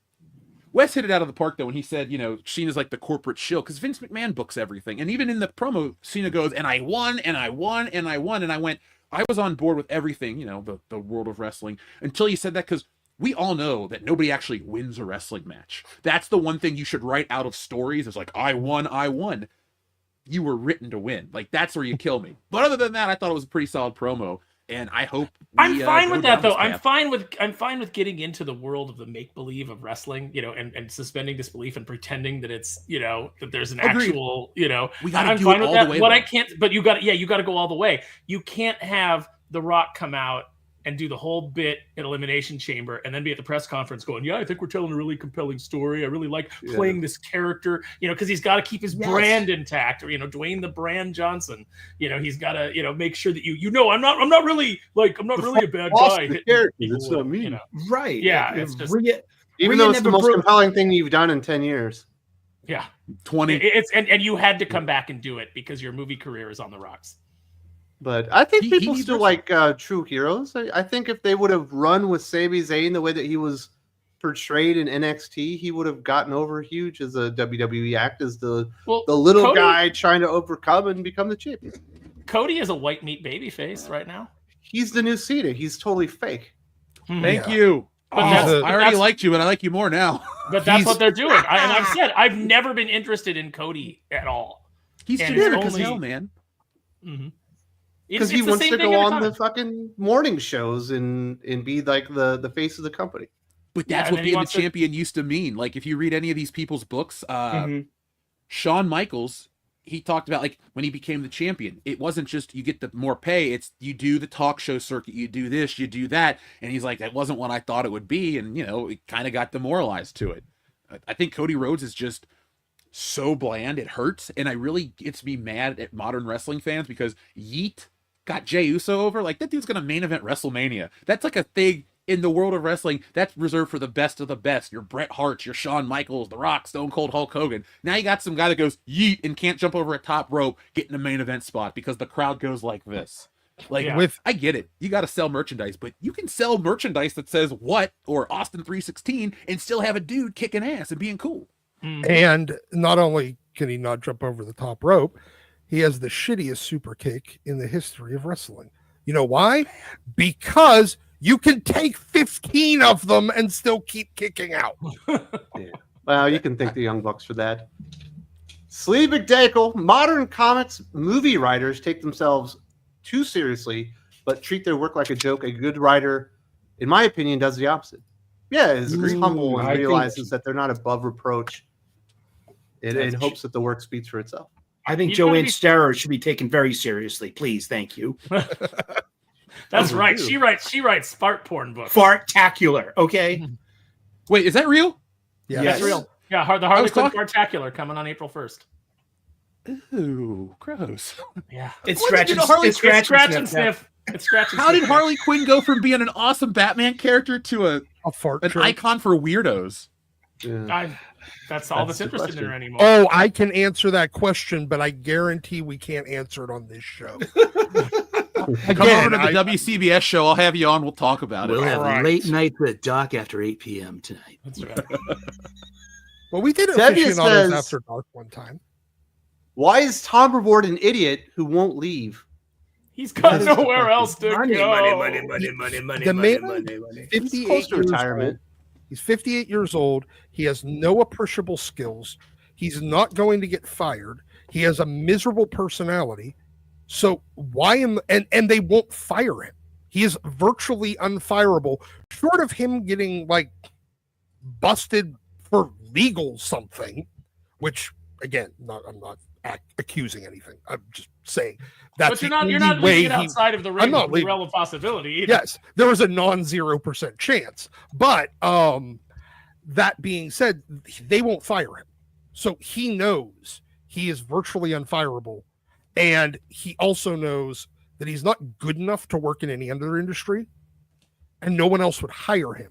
So he's going to stick around until they force him out the door, or until Social Security kicks in, or whatever his terrible pension or 401k He's the longest tenured employee.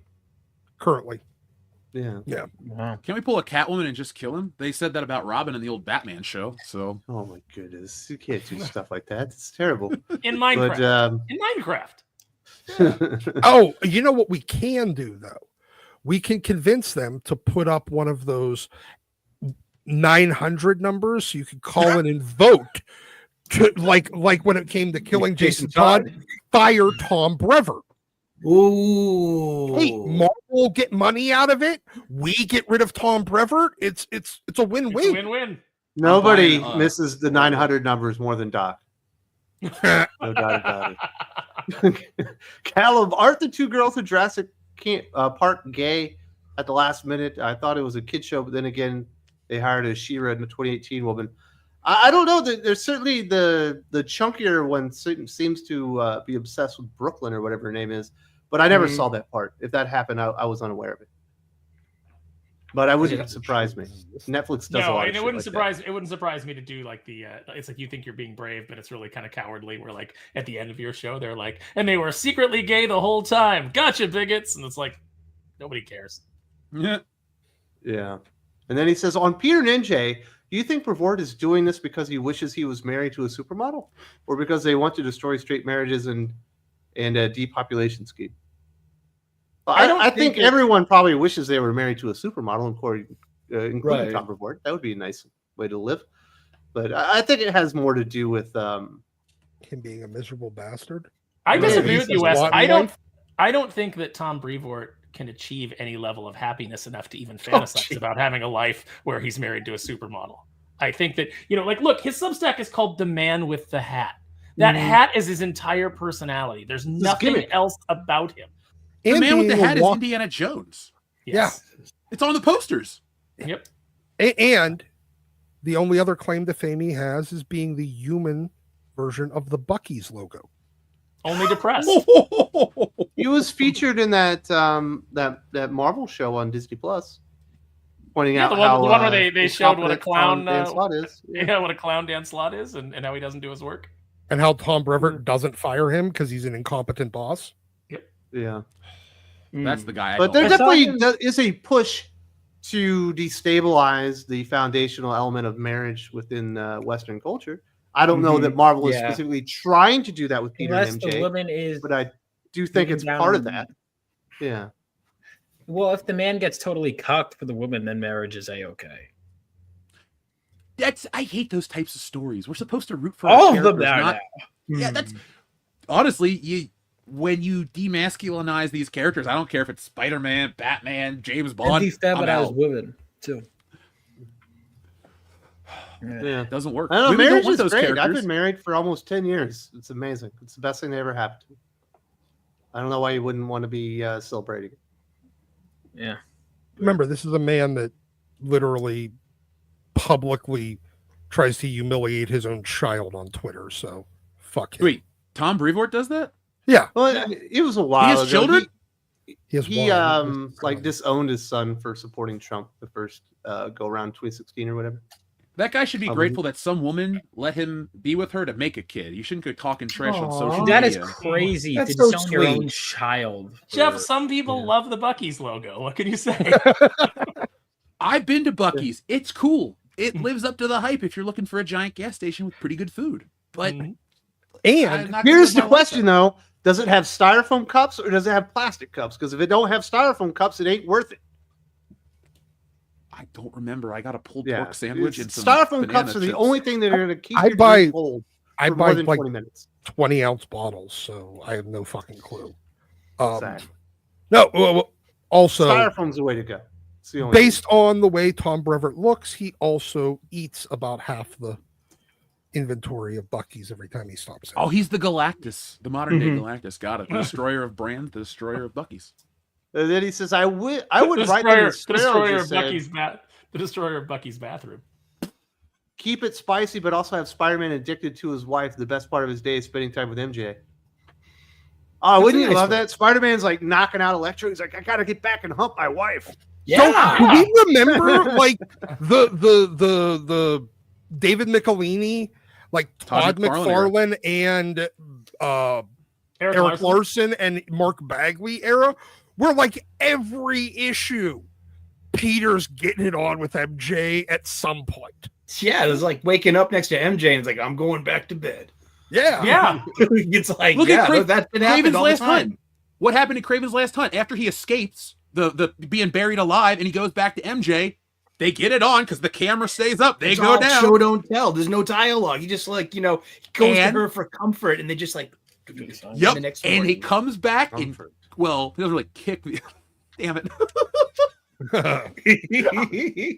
I'm sitting here I got this giant Tom McFarlane book. I'm trying to give you guys an example of exactly what you're talking about because Mary Jane's a huge part of these books. Like, Yeah, you're talking huge, all right, baby. Listen, we should like her with Jonathan normalize. Caesar. We should normalize men being hot for their wives. Yes. Yes. This is classic. And Spider-Man. wives being hot for their husband too. Make Yep. America horny again. We already are. It's the real people on the hot. internet that tell you shouldn't be, and the other people are a little too extreme for my taste. So, go right in the middle. Decrepit asked, I think it's Decrepit. I'm sorry if I said that wrong. Thoughts on Stan's documentary with a $300,000 paywall? Well, it looks What? like it might not meet its goal. Mhm. It's currently on Kickstarter right now, right? Mhm. Is that the one about like his The last, days? He's like his last handler? year. Mhm. Oh, they already filmed the fucking thing. They're gonna put it out. Yeah. They probably already printed all the DVDs and shit already. But I I'm think getting it hit a VHS wall when it ones. hit like 57,000 or DVDs, Damn. Sully. The DVDs. Dude, the Betamax, yo. something. I don't understand why they Yeah. needed like a $300,000 paywall. I don't imagine like Disney Plus was just champing at the bit to put a documentary about how Stan Lee was abused in his last days on their streaming service, but it seems like something on Netflix or a Max or somebody would probably pay pretty decent amount of Amazon money would for. absolutely have Absolutely. paid for it. Fuck, you can throw it on goddamn iTunes. This I'd isn't have like bought it for when they were $12. trying to make, what is that, Super Troopers 2, where I think they funded it on Indiegogo, where they needed the startup capital just to film it. It's already been filmed and Yeah. probably already edited. So I think it's kind of weird. And then they made Super Troopers too. Ooh, It wasn't how very was good, it? was it? Hello, No. They never- darkness, my It was friend. no Club Dread, I'll tell you that. You know what? They never made Potfest though.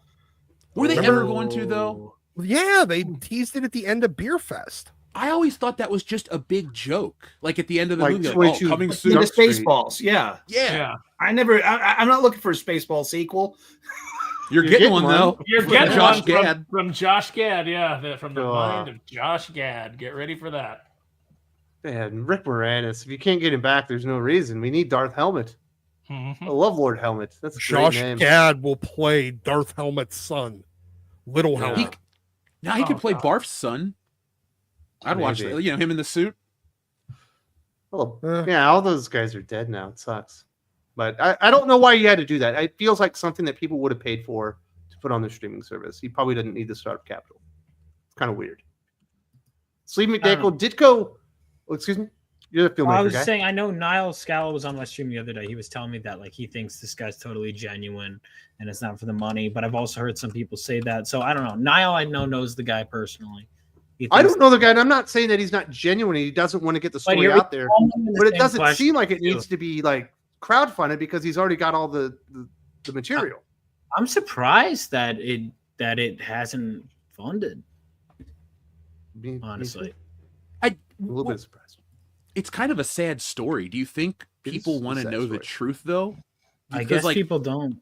Because I People love Stan exploiting Lee. sad stories for clicks on a streaming site. Yes, I believe that's absolutely in their wheelhouse.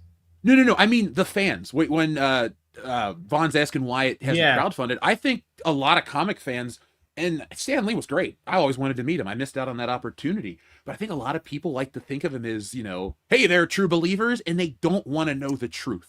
Yeah, I don't want to know the fact that what. they were taking his blood and having him signed with ink that had his blood in it. That's weird. It's gross. He's old man. I always wanted to meet him and have him personalize something to me so I could say I'll never sell it in a million years, because that's what I want. The stuff. Yeah. I have his autograph. I bought it as a remarked or a thing with John Romita's autograph on it, but never got to meet the dude. It's kind of a sad way. I got a couple of autographs from him from over the years. Was he cool? One on a one. Yeah, he was super cool about it. One of the times I just ran into him on the floor of Chicago Comic-Con. It was probably 93, and I think is when I went. I was just like a punk kid, like right to like a punk high school kid, and I had my extra copy of Amazing Spider-Man, which is the second appearance of Carnage, with both him and Venom on the cover, leaping towards Spider-Man. Good book. Yeah, and I had that with me, and that was the only thing I had. I was like, Stan, can you sign this? And he was like, absolutely, and signed it.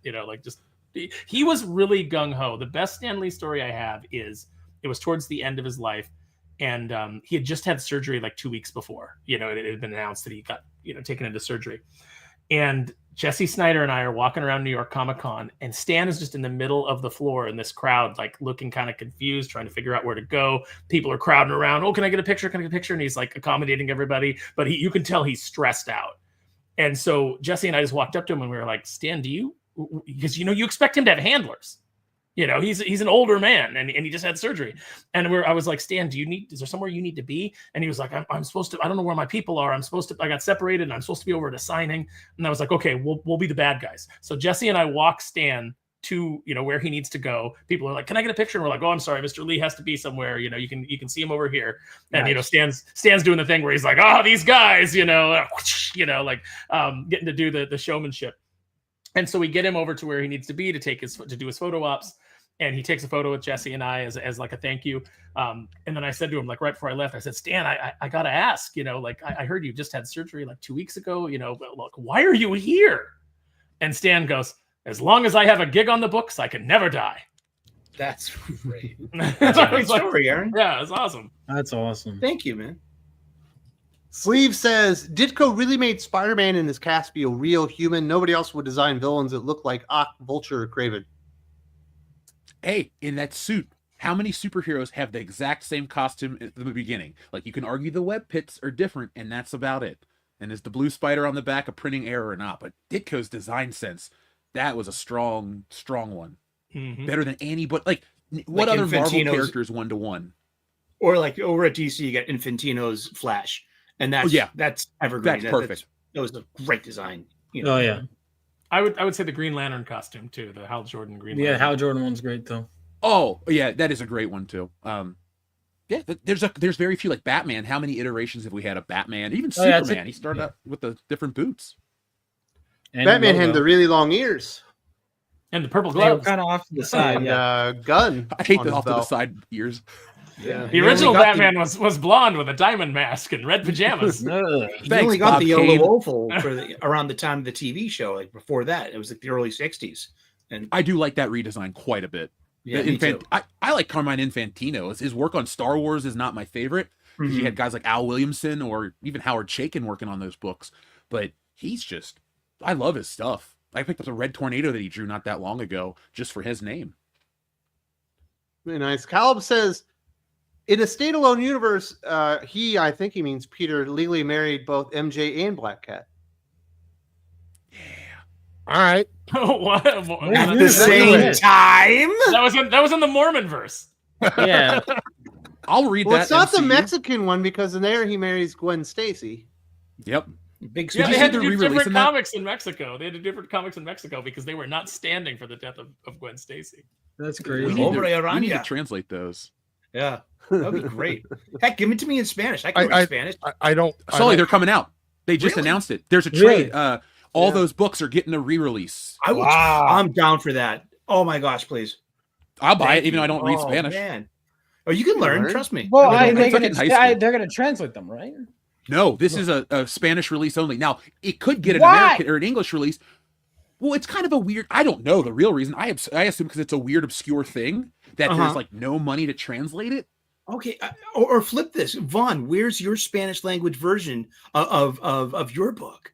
I'm not a major corporation with resources to do that. But think of that market. Everyone Chat under GPT I will will do it. translate No, that shit. I Sully, do have I'm going to plans. do that for my next book. Thank you. Stealing Solo 2 is But going to be in ChatGPT Spanish and English. translated- everyone it under won't the read Rio human. Grande speaks Spanish, dude. Think Well, about dude, it. I'm going to make a Spanish version. I've already talked to someone. It's just not my priority alpha right now. Okay, You know? but I'm also, again, I'm not Marvel. I'm not making a bunch of shitty books that no one reads instead of translating Spider-Man. seriously, you know who loves Dragon Ball Z more than Americans and Japanese people? South and Central Americans. Like, all right, let me ask Oh you a yeah, question. no. What Hispanics costs more love money? Dragon Ball Z. Let me ask you a question. What costs more money? Start doing a new title, right? Taking a chance on a new book every month, Mhm. or just translating books that already exist? Like, I imagine one is significantly cheaper than the other, right? Especially the with translator. Chat GPT anymore. You could get that. It'll do actually really. Yeah, but it fucking won't accurate. read human. Yeah, no, No, I don't actually- think we need chat. Just literally just pay guy. Hey, Yeah. Don't guys, be a pussy. translate. Learn Spanish. Habla español, pendejos. Yeah, but you don't See. speak Spanish that they would speak in Mexico or they would speak in I Argentina or know. someplace like that. I speak kitchen Spanish. I'm a chef. Exactly. Do they speak Spanish in Argentina? I thought they spoke German. Oh, Sorry, okay. that's my Well, that's they my speak family Portuguese heritage. in Brazil, but they're all still Latinos. Latinx, I believe. is the Oh, word. Latinos. Oh no, it's back. Oh no. Yeah, but I'll tell you Carlito's- what was delightful this week was Gavin Newsom saying that he never used Latinx, and then CNN doing like a montage of all the times that he did it. I forget you're still trapped out there in insanity land where he's the governor. Oh yeah. Oh no, he's a podcaster now. I don't know if he's governing anymore. He is but still let's the be honest, governor. he never really was governing to begin with. I lived there. I knew that guy was at garden parties while we're stuck inside doing nothing. Thanks, Gavin. Carlitos Figaro, it's sad that from the 70s to J. Michael Straczynski and John Romita Jr., Happy Birthday Spider-Man proves that they're wrong and they continue to elude themselves. Happy birthday? You mean just Must be happy? John Romita Jr.'s birthday. I'm assuming. I could have met him like 2 weeks ago, but I got too busy at the con and I missed out on it. So, Ooh. but I did Well, meet it's Jim good that you were Shooter. busy. He was cool. Yeah. It's only the magnitude of overwhelming evidence that people prefer Peter Parker and MJ together. They're leaving so much money on the table, Aaron. It's insane. It makes no sense from a business perspective. Well, they're not they don't have to be a business. They've got a corporation, that's their umbrella. And nobody looks closely enough to make sure that they're making good decisions. And nobody fires Dan Buckley, who's been there too He's long. talking about Happy Birthday, the story arc, by the way. Sorry. Oh, I'm sorry. I don't recall that story arc off the top of my head. No, I don't either. Let me look that up real quick. Spider-Man's like Batman, where you have all these great, amazing story arcs that you can just remember by name. The Master has, Planner all the Saga. names. Yeah. Oh, issue number 500. I don't think my Spider-Man number 500 is that good of a book anyway. Sorry, like the part where Doctor Strange brings back Uncle Ben up on the roof was kind of cool, and you got John Romita Sr. to draw it, and that was wonderful. But for an anniversary issue, I think every other rounded number up to like 800 was a better book. 1, 2, 3, 4, 6, 7, and 8. I think 500 is just a meh book. But yeah, it's weird how they just you can have Ultimate Spider-Man that's doing so much better than Amazing Spider-Man, where they're like, it's not selling 3 times as many copies. It's like, well, that'd be pretty fucking outrageous if it was selling 3 times as many copies as Amazing Spider-Man. Like, why would you even? Why does that got to be the fucking barometer for you to admit you made a mistake? But they refuse to do it for reasons. He's got to hang that pork pie hat on something. Nerd says, I just had an odd thought. What if a writer revealed that Paul is actually another Peter from the Clone Saga? Because he looks nothing like him whatsoever. He looks nothing like himself, depending on the issue. Yeah, exactly. Ooh. But he looks absolutely nothing like Peter. There's no way that he cloned Peter and then gave him an absurd amount of plastic surgery. Sure, I'll go with that one. Yeah, why not? It doesn't matter. None of this matters. Just We're not gonna buy it. Mhm. You guys are gonna have to keep talking about this because you've got me on a wild goose chase here, Aaron. Wild Oh, goose yeah. chase. Hey, while you're on your goose chase, I'll say this. I read the way I do my Spider-Man collecting is my goal is to get every issue of Amazing Spider-Man. I don't care how good or bad it is, but I don't buy the newer books from Marvel. What I'll do is I'll go back and I'll go to my website to read them for free, and then I'll go to a comic book store and buy them used as from their back stock on their buy one get one free days. Because that way the store's making money. I'm getting the story without supporting feeding the beast, and then I can understand how big of a waste it is. Like when that time travel story or that dimension story that brought Paul into existence, I would have ripped my book in half had I paid money for that. That's so stupid. Like you bring her back just up and she's with another guy and there's a kid and you're like, you just hate Spider-Man. And I don't want to read a book where you hate the character that I like. Yeah, I'm buying it with my money. Not only do they hate Spider-Man, they hate the people that like They hate Spider-Man. the fans. Right here. I'm sorry that I'll spend.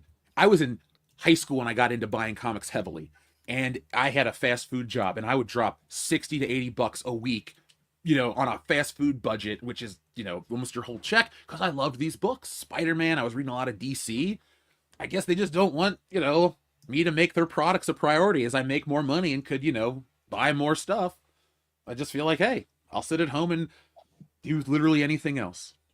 Yeah. I just said in the chat, what they should do is they should make Paul a Beyonder who's autistic. He loves Spider-Man, made himself a self-insert, and it's a whole meta comment on current Marvel writers.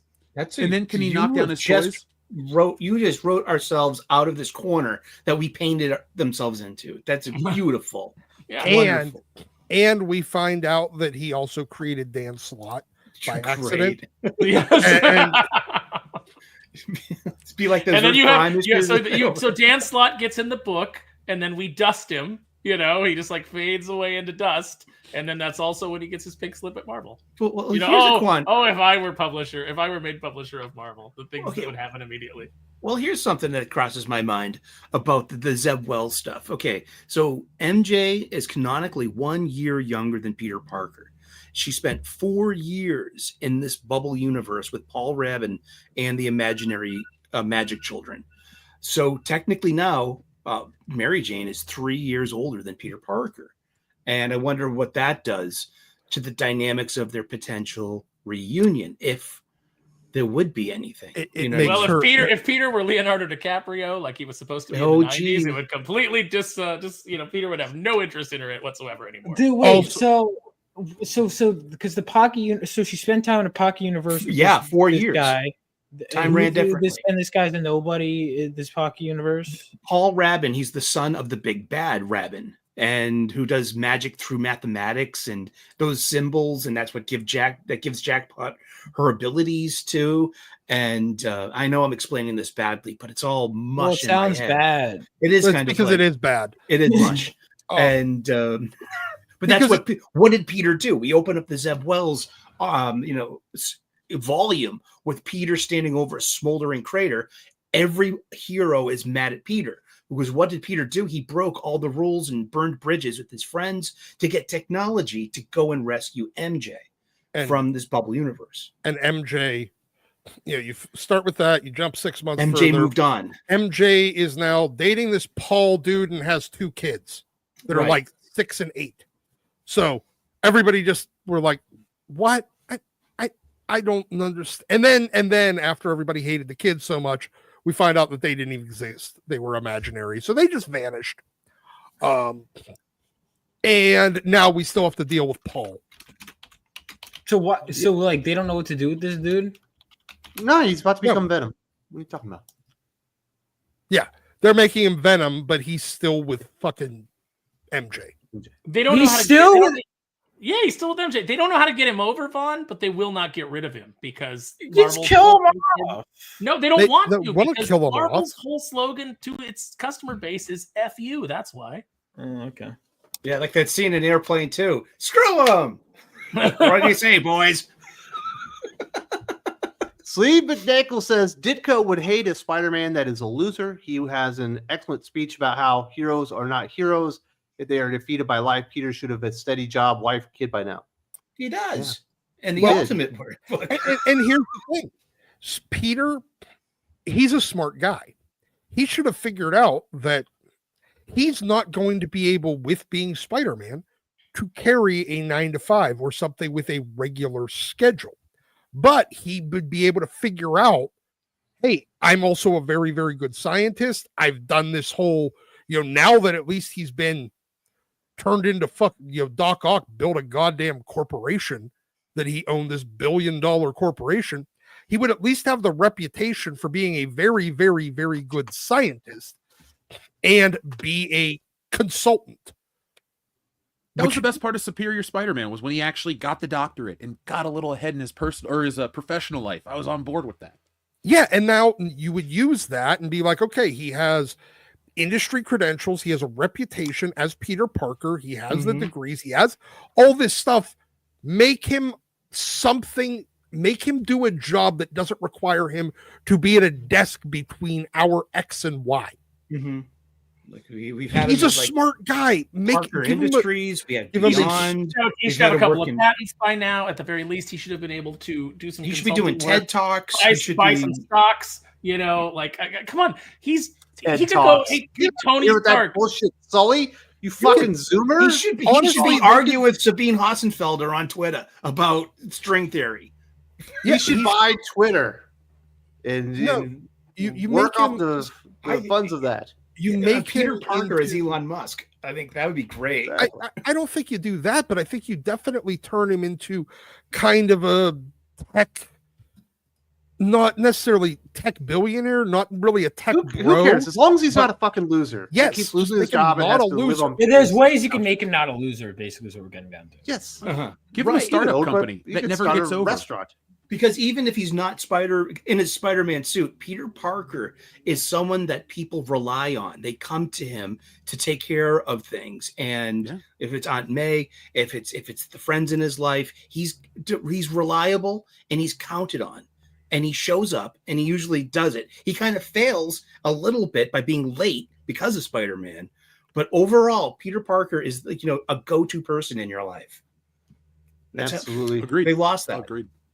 Tony the Odie says, I just read The Authority by Warren Ellis and Mark Miller omnibus and thought it was fuego. What do you guys think? Are the Authority series from after that any good? All right, Doc, I'm going to let you answer this. Okay. But we're not going to do the 25 minutes. There's only going to be, this is a 30-second answer. Skip volume 2, but read the coup d'etat story where they take over the United States. Ooh. And then skip the rest of it and read Authority Revolution, which was done by Ed Brubaker and Dustin Gwinn. And then after that, you're done. None of the Authority after that. Fuck Worldstorm, especially fuck Grant Morrison. Fuck the Lost Year, and fuck all the Tom Taylor bullshit where the Authority and Wildcats were basically one team, and we're just trying to find a new galaxy for humanity and the superheroes to go to. But Tony the Oni, you got the good shit. And don't miss out on Stormwatch, which preceded everything that leads up to the creation of the Authority. Right. Warren Ellis, Tom Rainey. All right. We don't want to get Doc on another tangent, all right, dude? That was it.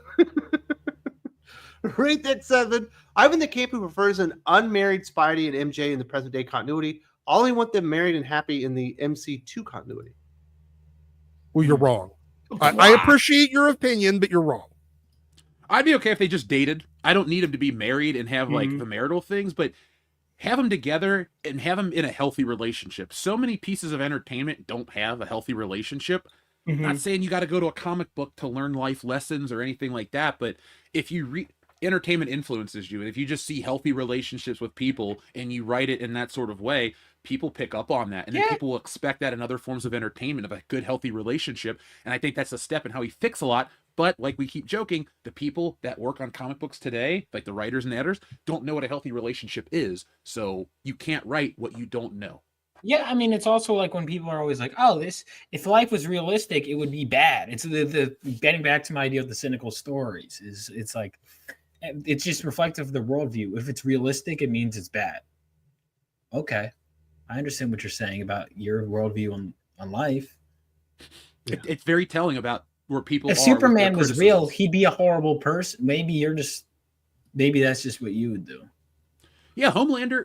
I think we have the flip side of all of these characters, and that's where they should live as the flip side version. We don't change Superman. We just make a Homelander or who's the Sentry or one of these characters. Same with Spidey. Instead of, ruining him, just make like another. You can't, though. Spider-Man's too unique of a character, and he's too marketable. Carlos Figaro wants to know, what are your thoughts on Renew Your Vows, Sully? I don't have much thoughts on that. Nah. It wasn't well done. That was the problem. Yeah, and it just anything in the past 18 years of Spider-Man's been kind of, what else besides Dan Slott stuff? Like Big Time. I liked Big Time. I like Superior.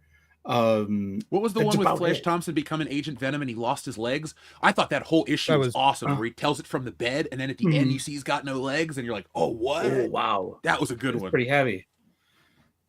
But yeah.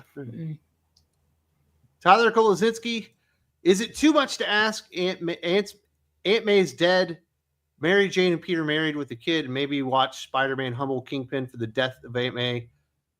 Come on, Marvel. I think it's too much to ask. That is too much to ask. It would be the next step in Peter Parker's life story as he grows. And you're describing Ultimate right now, too. That's exactly it. That's where they are. It is being offered to us. Except for he hasn't humbled the Kingpin yet. Well, Ultimate Universe doesn't count because it's not in the 616, so it's not canonically anything. Yeah. It's just a fucking side adventure, like Elseworld story. Yeah, That's none of it will ever matter because it's not the main universe. Yes. Unless you think the Ultimate Universe is going to continue on forever, which it will not. First time would last 10 years. This time, 6 years max. Good luck. I think Caleb is here to ask if we're going to get on topic. I don't believe so. I don't think we're going to make it to the topic this week. But we have, I do feel, covered the Peter Parker, MJ, Tom Brevoort angle sufficiently through the super chats and what people wanted to talk about. So it's been covered, but not. Yeah, we've been talking in about one it. full segment. Yeah. We've it's been the theme, not the topic. Absolutely. We've had the theme of the show. Sleeve then says, what if they introduce Ursula from the Tobey Spider-Man movies? Since they ruined MJ, of course, modern writers would ruin that too. Ursula is the lady that offered in the cake. I think you answered the question. Ursula over MJ. I'm a team Ursula. Okay, she brought him that cookies. movie, yes, dude. Well, yeah, but the same people that are praising that now would be like, well, actually, her being nice to a man is problematic. Well, no. See, my problem would be, I don't want that motherfucker as my father-in-law. Mr. Ditkovich. Yeah, Mr. I don't. What a Chad! I love. I don't want him as my father-in-law. The end. I do. Were you scared, dude? I love him. No, his I ears do. like a cat. Doc? Huh? And eyes like a rodent. Put him make an action figure of that guy. I will buy Mr. Ditkovich, Ursula, anybody from the Tobey Maguire Spider-Man movies. Literally anybody. You make an action figure, I'll buy it. Like he's like, I got ears like a cat. It's like a rodent, and then he's like mutates. Oh yeah, you'd hate me when I mutate. Turn him into vermin. Oh yeah, but he still wants the rent. That's all he can scream to Spider-Man as he's trying to rent. Rent master. Yeah. Hey, the slumlord. Let's make that happen. Dan shot at 24. Putting MJ and Pete back is the first step to fixing Spider-Man. Get rid of all the variants too. Get rid of the totem stuff. Miles can go too. That is true. The MJ Peter together is not a fix-all for Spider-Man. No. And the spider totem stuff, which they're expanding on, is stupid, and all the variants are unnecessary. Get rid of all. The totem sucked when what was his face? Ezekiel JMS. popped up. Yeah. Don showed at 24. This is exactly what I want to see for Spidey. And no more variants. I hate, like, when I go to buy merchandise, it's like you can have like regular black suit and a couple, but now it's like we have so many different versions of the character, and I'm like, you never even find the original. But Aaron knows about that one. We'll talk about that later. I think Aaron's taking a dump. He's been gone for a while. I hope he lights a match this time. Yeah. I went to go make some soup when I got up, so. Very nice. What kind of soup? Was it a good one? Oh, it's a vegetable soup. I had to hit the pressure cooker because I had it sitting in there, so. Well, very nice. I like to cook cheese, beyond love girls, it. so We had pork nilaga yesterday. It was delicious. Ooh. One of my favorite Filipino soups. HH the boys at Sigma Comics saying, greetings from Fan Expo Cleveland. Big news on the way. Support the channel and keep it tuned to Think Critical for the latest and greatest from the best in the biz. Well, thank you very much. And I've heard that big news, and I think people are going to be over the moon for what Here Comes Calico and Sigma Comics have coming in the future. Hope everyone is having a good time in Cleveland. If you are at Cleveland Fan Expo or Fan Expo Cleveland, definitely go and check out HH and the guys at Sigma. I think he'll be able to sell you on a comic book. And then we're going to finally get to hang out in Dallas. It's going to be awesome. We're trying to get we're trying to get The Rock to come down with us. Ooh. wait, The Rock's going to show up? I'll definitely get in line to get The his fake autograph. Rock. I'm talking about you. You. I mean, I'm not going to wear my fake $500 shirt, but I might. Just go tanning for a couple of months. You have time to grow sideburns. Oh, I already you got could be him. You already got the side. Oh my God, you do. Remember when The Rock? Yeah, He had his like man boob surgery, so he wore Yeah. that weird top. The Tracksuit? shirt, all the, Yes, the Really tracksuit, great. all the Jeff, I time. have do the the title eyebrow. belt. Come on, do the eyebrow. Yes. Like, I'm not exaggerating. As a little kid, like, I liked Spider-Man and The Rock. Like, they occupy this space as, like, The Rock isn't a real guy. He's this, like, whatever. I don't know how to describe why I like it, but he talks trash and wins. That's why I thought he was cool. So, Everybody loved The Rock. Baja Cat. People think I'm joking when I say 8 Deaths of Paul book would be Marvel's highest selling book for the year, but I'm 100%. You nailed it right I'm there. with you, That's it. Yeah. I just want to see them turn Paul into the Kenny of the Marvel universe in every issue. Oh my God, you killed Paul. You bastard. You Thank you. bastards. And Yeah, instead of thank you you. bastards, they say thank you. Oh gosh. Didn't I pitch that on Twitter a while back? I think so. The eight Deaths of Paul, yeah. Man, Sparrow definitely took a dump. There's no way that he would feel this fulfilled. You can see his face. No, I Yes. actually went and Mhm. I have a delicious steak that I big cut of meat that I cooked the other night, and I was like, you know what, I'm hungry, so I went over and I sliced some off, and what cut of steak Very was it? nice. I don't even know. My friend bought it, and If it's good, it's good. That's all that You matters. can't Yeah. look at the cut and say that's a ribeye or a sirloin or prime. No, I mean I can't. could, well but I'm a marbled? carnivore. Mhm. Yeah. That's the least masculine thing that you've ever said in your life, Aaron, was I don't know. I'll tell you what, I cooked it like a god, so you can suck it. Sleeve McDakel, Pete doing HVAC, keep him blue collar, give him a looser schedule. Actually, it means something like that, like he's doing like smart home installation shit, or like running a business that does that. Because then he could be like the guy that comes out and plans it, and that guy never shows up on time. Mm-hmm. You know, But still, he it, can it get, gives him a built-in excuse for why he's running late to your fucking appointment. yeah. I mean, so he can get into ducts and get into places that a normal person can't. I mean, he's misapplying his gifts. I've always been a big fan too of like Cyclops. Scott Summers should be have a snow removal company. It should be There's no heat involved. Yeah, wait, yeah, hold on. No, you No. push it. You push You the can you flush push the it, snow.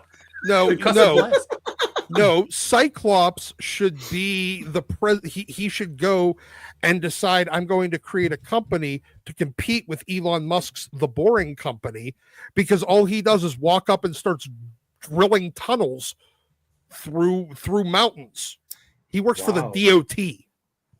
Oh, I'd read that I comic like book. the way you think, Doc. There's a lot of headcanon going on around here. Rate that 7. Present day Peter should be given the job that he has in the MC2 continuity, working for the police as a forensic scientist. Is he I- Flash? Wanted to be Barry Allen. That's a lot of hours. I don't need him to be Dexter.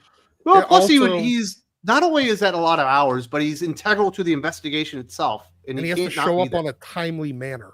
He would Yeah. undo all the good he's trying to do as well, because they would throw it out in court. Oh, you obtained this evidence, whatever, and then I don't know. I think it'd be an interesting like one-off story, maybe include Daredevil, but smart home installation I think is the smart one. I like that idea quite a bit. Yeah. Nerd says, would Marvel kill MJ to keep him apart? Yes. Yeah, maybe. Absolutely. They would. I would. Yeah. If You would? What do you mean you would? Sick What do you mean I bastard? would? Well, I've been around since before You're a MJ Gwen and Peter were guy. a big thing. Oh, I'm God. not. I'm Get okay, over it, dude. You're a happily married man, but I got a bunch of friends in my life who love their second wife a lot better more than their first wife. Oh, And- wait, you can't top MJ. Oh my god! and that's why MJ is Who the would be best wife too? Yeah. because she's the second one after Gwen. No, They that's didn't have to get that's married. Gwen's girlfriend. She don't All right, so care. who's the and- second one then? And hold on, No, and the first relationship ended, and she did a bunch of shady shit, like fucking her, like fucking Norman Osborn. That's why he left her ass and let her get her neck You snapped. let her die? Yeah, Goodness, Oh, we're really man. He wears a- headcanon in fucking Spider-Man. He wears a now. mask for a reason. No one will know. Remember when Straczynski thought it was a good idea to have, like, it would be additive to the Spider-Man mythos to have had Gwen bang Norman Osborn? not only that, but we got Gwen banging Norman Osborn in issues drawn by Mike Deodato Jr., where he was just tracing Tommy Lee Jones. So we got Tommy Yeah. Lee Jones O-face. Oh, God, I mean, you're when right. I watched Men in Black as a child, that's all I ever wondered what I would see. No, it's too gross looking. And now I know what it feels like to be Mrs. Jones. Didn't we all? Is that what the song's about? Tommy's got his whole face going on. I haven't eaten breakfast yet, but I can still puke. Thank you, Aaron. This new DC Comics, how in the fuck does State Farm create a better Gotham City, Batman, and Joker than Warner Brothers? Why would Warner Yes. Brothers sell off Looney Tunes? No way Warner Brothers sells off Bugs Bunny. Because they got no vested interest in some kind of independent iteration that they can make money off of. They're just gonna This is just a good-looking Joker. made, you know. It was they definitely just made it. the Jim Lee Joker personified. Yeah. But it still looks It's better working. than any real Joker we've had on screen. Jared It's such Leto's a probably the worst Joker, don't you think? Bingo. No, I think whatever the hell it was that Matt Reeves was going to do. Yeah, I agree. Yeah, but they didn't didn't really mind show that. him. He was like in a cell or something, right? They showed enough of him for me to know that it was going to be god awful. Yeah, And the that bonus was- footage. If you ever seen the bonus footage, it's Yeah. like good thing they cut that out. I'm glad. That bonus footage doesn't count. No, Okay? But it shows It was where he cut. was going to go. It absolutely counts. It was That's where uploaded. they- It does movie not anyway. count. Bonus features do not count to the canon of the fucking movie itself and what count and what it actually happens. It does in Back to the Future Oh!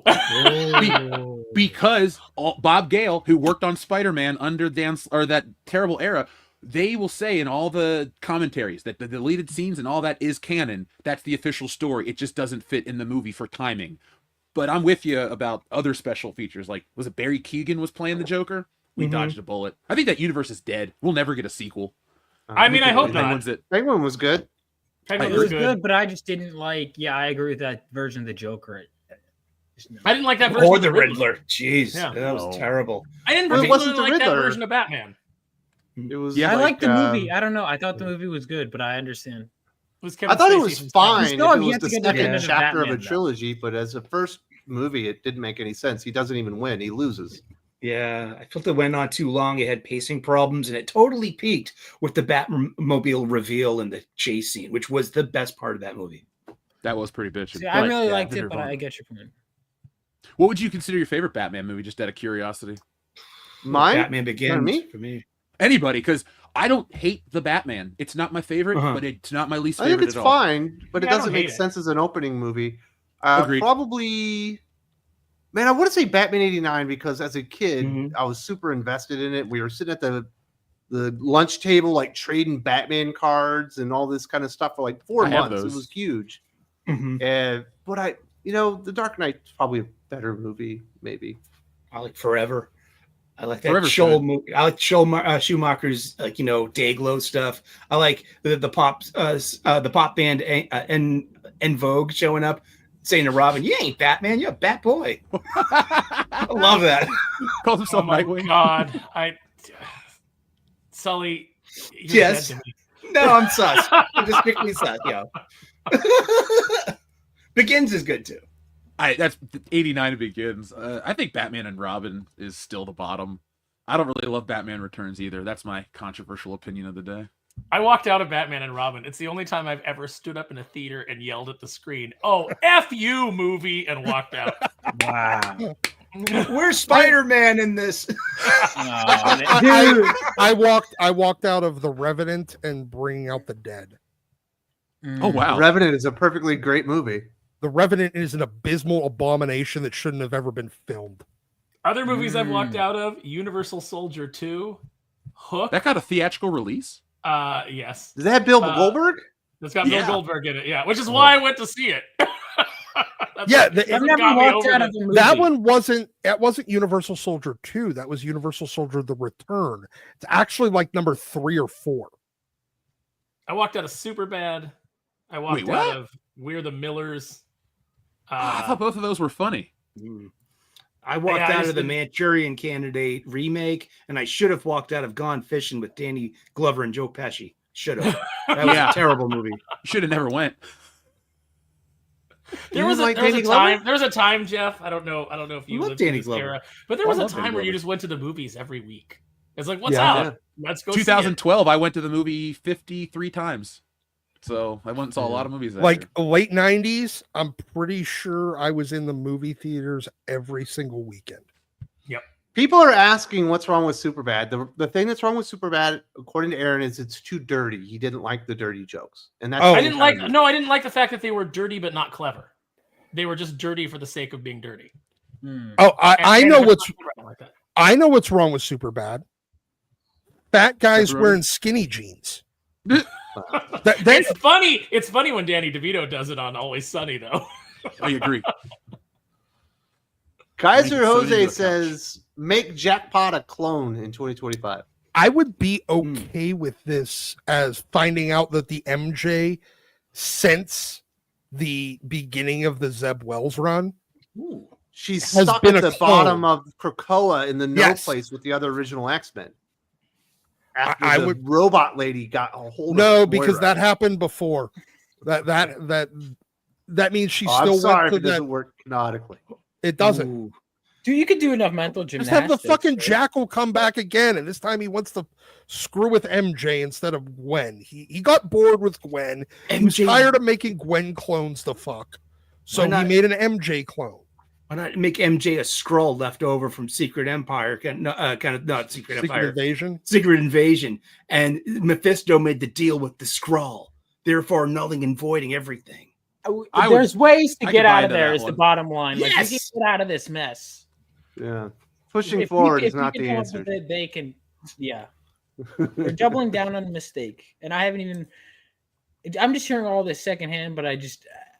to be honest, I have so many comics, especially from the past, being younger, that I have to read.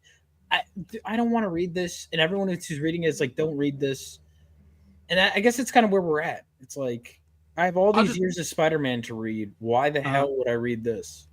Only thing I'd ever say is if you find yourself having to read the book, which I don't suggest, make sure you read Civil War so you can at least understand the context of why we all hate it. Because I do think as an isolated book, it's garbage. But I think with the context, it's even worse. So I just would say, because I like Civil War, the comic book. I know it's not everyone's favorite. I need to read it. I still haven't yet. It's so... Check out the Frontline spin-off books, too, with Ben Urich when he's on the ground talking to people. It was a pretty good offshoot series, too. Civil War, great story. The law of unintended consequences for it, abysmal for the comic industry. Yeah, it's the inciting incident of everything gone wrong with Peter Parker, because it's actually Mark Miller's fault. I mean, he's our friend and we love him. Yeah. There we go. It's time to get to some comic book recommendations. I do want to say thank you very much to everybody for the channel and to having some lively conversations. We got a lot of chatty Cathys here, so we're having some fun on that one. We're going to get to comic book recommendations.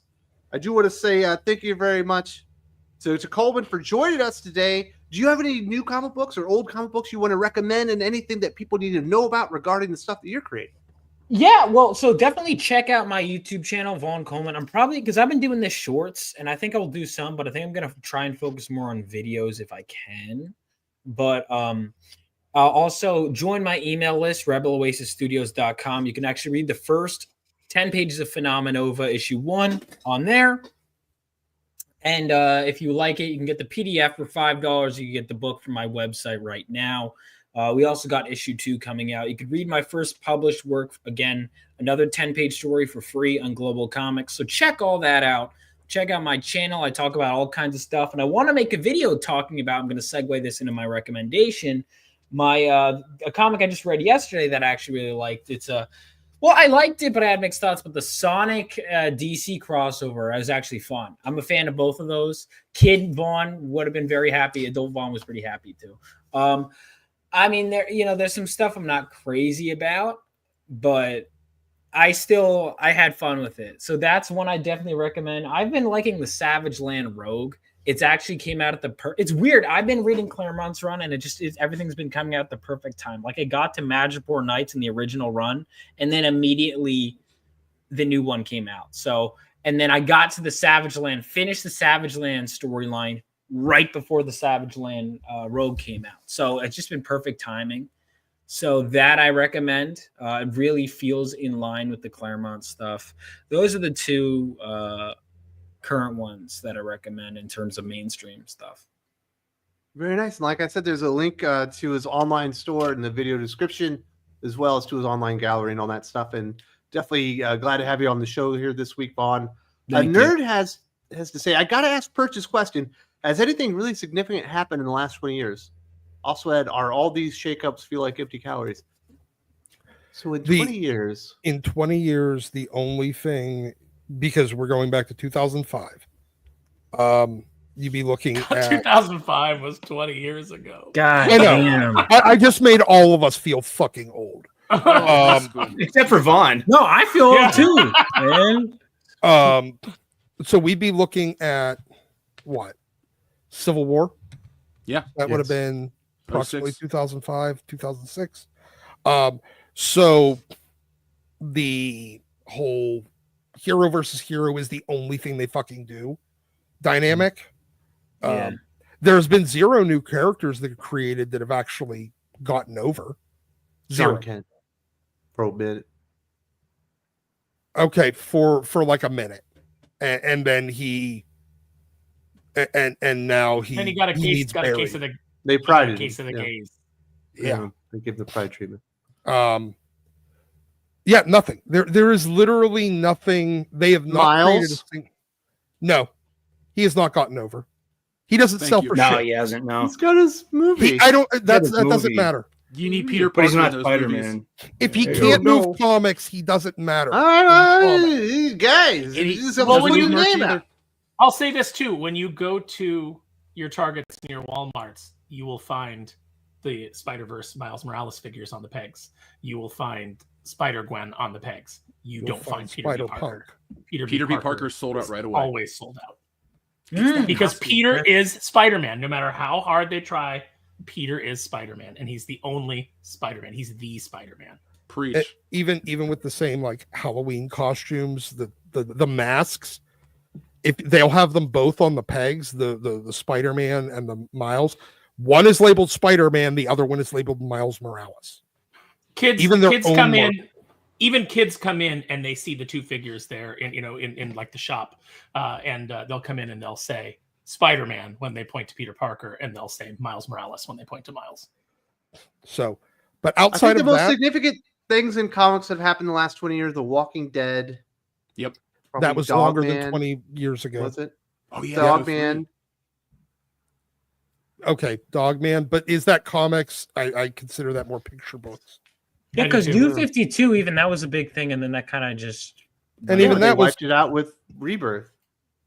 And Rebirth could have been huge if they would have stuck to their guns, but Yeah, that would have But- been the thing but I none would of it- mention.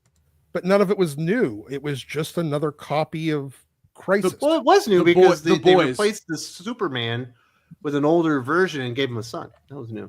The Boys was 2003.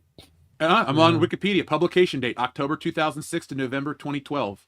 Yeah. Is that through Dynamite or the 6 issues that they did through Wildstorm? It goes. Here's how the Wikipedia reads: debuting in October of 2006, the series concluded in November of 2012 after 72 issues were published. In the 4th volume, it was revealed that it took place in the same parallel universe from 95 to 2000's Vertigo as Preacher, this and that.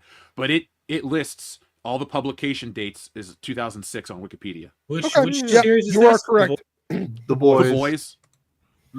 Maybe that's it. What's happened in the past 20 years is Walking Dead and Invincible. Invincible's I'm older reading than Invincible now. Skybound, that's new. Ghost Machine, that's new. There's a lot of good stuff out Yeah, there. but we don't know just gotta that Ghost find it. Machine's significant. That's true. They're good. True. Does it That- have that's new. longevity? Is Right. it going to blow up? Is it going to Sully. drive sales? It hasn't done that yet. Invincible was 2003. Oh shit. Walking Dead was even before 2004. that, Or was it, I thought it was 2004. or it was Is it right around the Saga? same time. Maybe it's Saga. So something got else it there, that yeah. died Wow. that Okay. has no that wasn't able to make it to today, Saga's still going on. There was a real issue. and nobody's buying it. Yeah, it's out this. That's It's why out they this took a week. It's got 2-year a hiatus. it's got a little baby harp seal on the cover this week. Is it the girl with the horned killed head? Right? Yeah. Or is Yeah. that Fables? No, that's I think both actually. Could be both, but you're probably thinking of Saga. I don't know. But That's it a good killed question. itself. Nobody Damn you, buys it. Perch. You try to give us brain freeze here. Tom King Official says, who's your favorite Green Lantern? I'll ruin. Jojo Mullen. Yeah, I'm a really It's JoJo Mullen's fan of fine ass. JoJo Mullen's fine ass. She's the bestest ever. Teen Lantern. The Teen Lantern. Those are We need great. a Teen Lantern Riri Stay away from Hal. Yeah, I hate Hal. Don't Fuck worry. him. Oh, So man. you don't need to bother with him. A man called Plush. My favorite Batman movies are 89, Sub-Zero Begins, and Hear Me Out Forever. Sure, but Kidman gents. Enough said. That aside, it's as dark as it is camp. Kilmer's Bruce is traumatized as fuck and empathetic to an angry Robin. Wait, so if we're counting Preach. Sub-Zero, then I'd go with Mask of the Phantasm over Sub-Zero because we're doing animated. Right. That's a Yeah. great movie. Does it have to have a theatrical release or no? Because Sub-Zero wasn't released in No, theaters. it was Mask held of the back because of Phantasm Batman and was- Robin being terrible. Oh, that's right. So okay, so then I would say Mask of the 89, Mask of the Phantasm, and Batman Beyond: Return to the Joker. Well, that's a good one. Is that's still a Bruce story? I love that show. Yeah, but the That's Joker still- in The Dark Knight is fantastic. Oh yeah, yes. no, I love that movie. When he's You- dressed up as that nurse and he's trying to hit the button and nothing will blow up, that was a great. Yeah, I it's think so it's- good. I think it's funny that Oh god. Harvey just lies there and doesn't act like he knows it's he doesn't realize it's the Joker till the Joker takes the face mask off and and then Harvey starts reacting. It's like, really, you didn't pick up on it beforehand? Isn't he doped up on meds because half of his face got burned off? Yeah, he is He's doped up just on like- Yeah, meds, that's but it's just it. kinda Yeah, funny. that's it. But I thought he said he didn't want any meds. Oh, then if that's he right. did, Using meds. I'm Didn't wrong. know what he said. He's just He coming out. still he's could have coming been. He still could have been all fucked up from the Oh amount yeah, of he'd pain be, he's in. out of pain. yeah, you'd be stuck with what's the thing that you get? Shock. Shock. Yes, shock. That's good stuff. A lot of good Batman movies, though. We need more good Superman movies. And then says, "Oh my God, shame on me! Forgot about Batman or Batman the Sun's oh, that was fan good. film of City of Scars. Better than Batman Riddler in a freaking Redditor in the Batman Oh, what's City of the, Scars, huh? somebody on YouTube did a, let me look it up really quick, but someone did a Batman animated movie that where with Two-Face and it's really good. There Anybody was. remember Dead End? Oh, versus the Yeah. Predators. Yeah, that was cool. You're Does thinking anybody- of the Long Bone- Halloween, Bone and it's Boner- fantastic. Does anybody Boner from remember Broadway. the Thomas Jane Punisher Laundry Day? I do. Or, Yes. I really like the Ryan, whatever the fuck his last name was that I can't pronounce. Venom, Truth and Journalism. that. I It's don't. got remember. the blonde haired kid that was the man whore from True Blood as Eddie Brock. I do never remember seen seeing James Vanderbeek as one of the fucking Power Rangers. That was pretty Yeah. cool, and it had what's her And face Katie from, Sackhoff.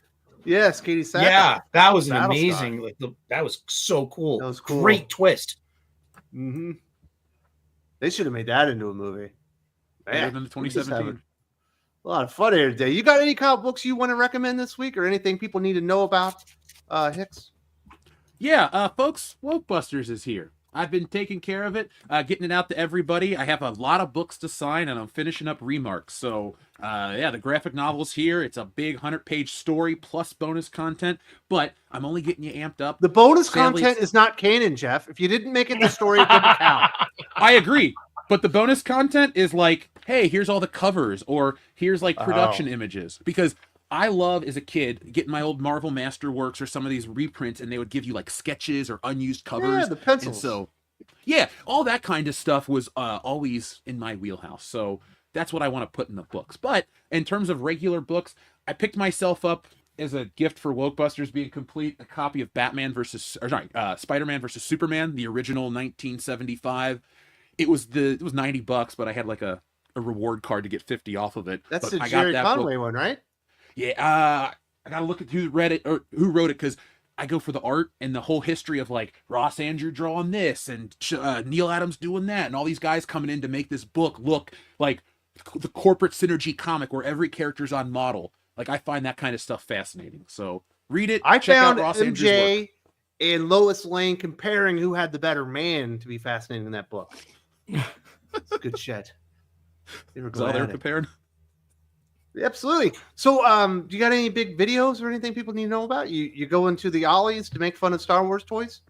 I did. I went to Ollie's last week. We're doing an Ollie's road trip because those Ollie's videos just always go and do well. So I'm going to hit up every Ollie's in the world. And there's only 99 of them in America. So I've been to a decent chunk already. But over the summer, folks, I'm going to bring When you you go every by Ollie's. Doc's Ollies, you got to tell him. He'll go there and visit with you.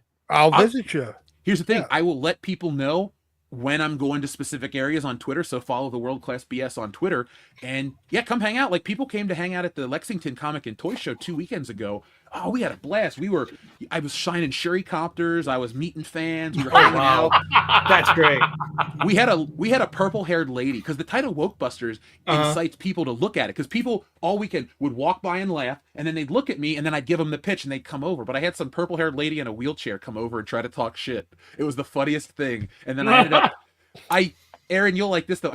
A younger guy came over and tried to pull that thing about wokeness and this and that. And I look at him, I go, look at this giant poster. I go, 3 of the 4 people in this book aren't white. I said, if we're telling you this message, what are you trying to say? He got so embarrassed, he bought the book and walked off. He's like, here, he's there. That's suggestive salesman techniques. That's right. This is what I would have done with that lady. I was like, you can't even walk, and you want to tell me what to do? That's what I would have done. She could walk. She was just very heavy because she was a vendor a couple spaces over, and I try to treat all my neighbors kindly. Yes. Well, you could have just defeated her with a set of stairs. No, I remember there was. I remember seeing one of those inspirational posters, where they would have a picture and then it would say like, inspiration, and have like a little pithy quote underneath. Yeah, it. the motivational. But it was the motivational posters. But it was Stephen Hawking, and it said intelligence, and then underneath it said, if you're so goddamn smart, why can't you make yourself walk, smarty? Oh, and it was just like, oh my god. I couldn't help but laugh. It was so unexpected, It's so on PC. It's hilarious. Yeah. By the way, the animated film that you guys should check out on YouTube is called Batman Broken Promise. All right. I've been looking up all these, like Dead End, someone mentioned. That's what I've been doing. State Farm, someone mentioned a State Farm ad. I'd never. The State Farm ad, yeah, with Jason Bateman. That was. It's so weird that he's in it, but it's funny though. Like, you're not the Batman, you're the Bateman. It works. It does. By the way, like that Bateman suggests something that I don't think we're ready. Dion says, "Do you think the gun will include Batman's rape?" Wow, is this Frederick Wortham stuff? Who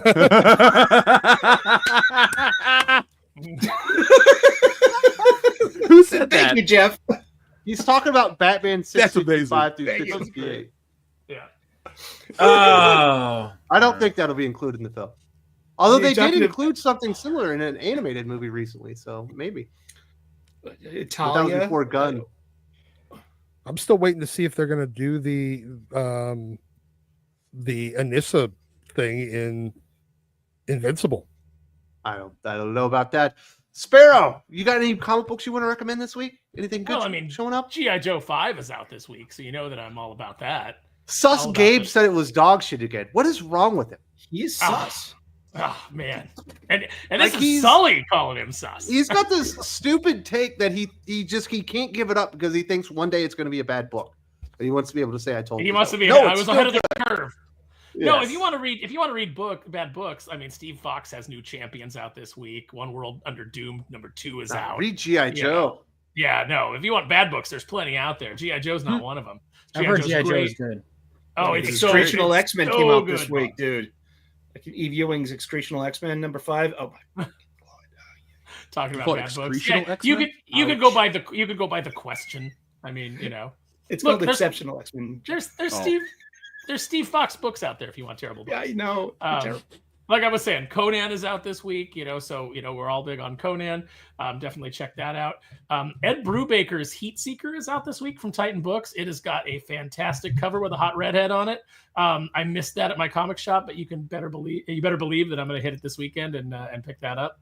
So there is some good stuff out there. Those are my recommendations, and I recommend you check out Vaughn's book, Phenomenova. Thank you. Yeah.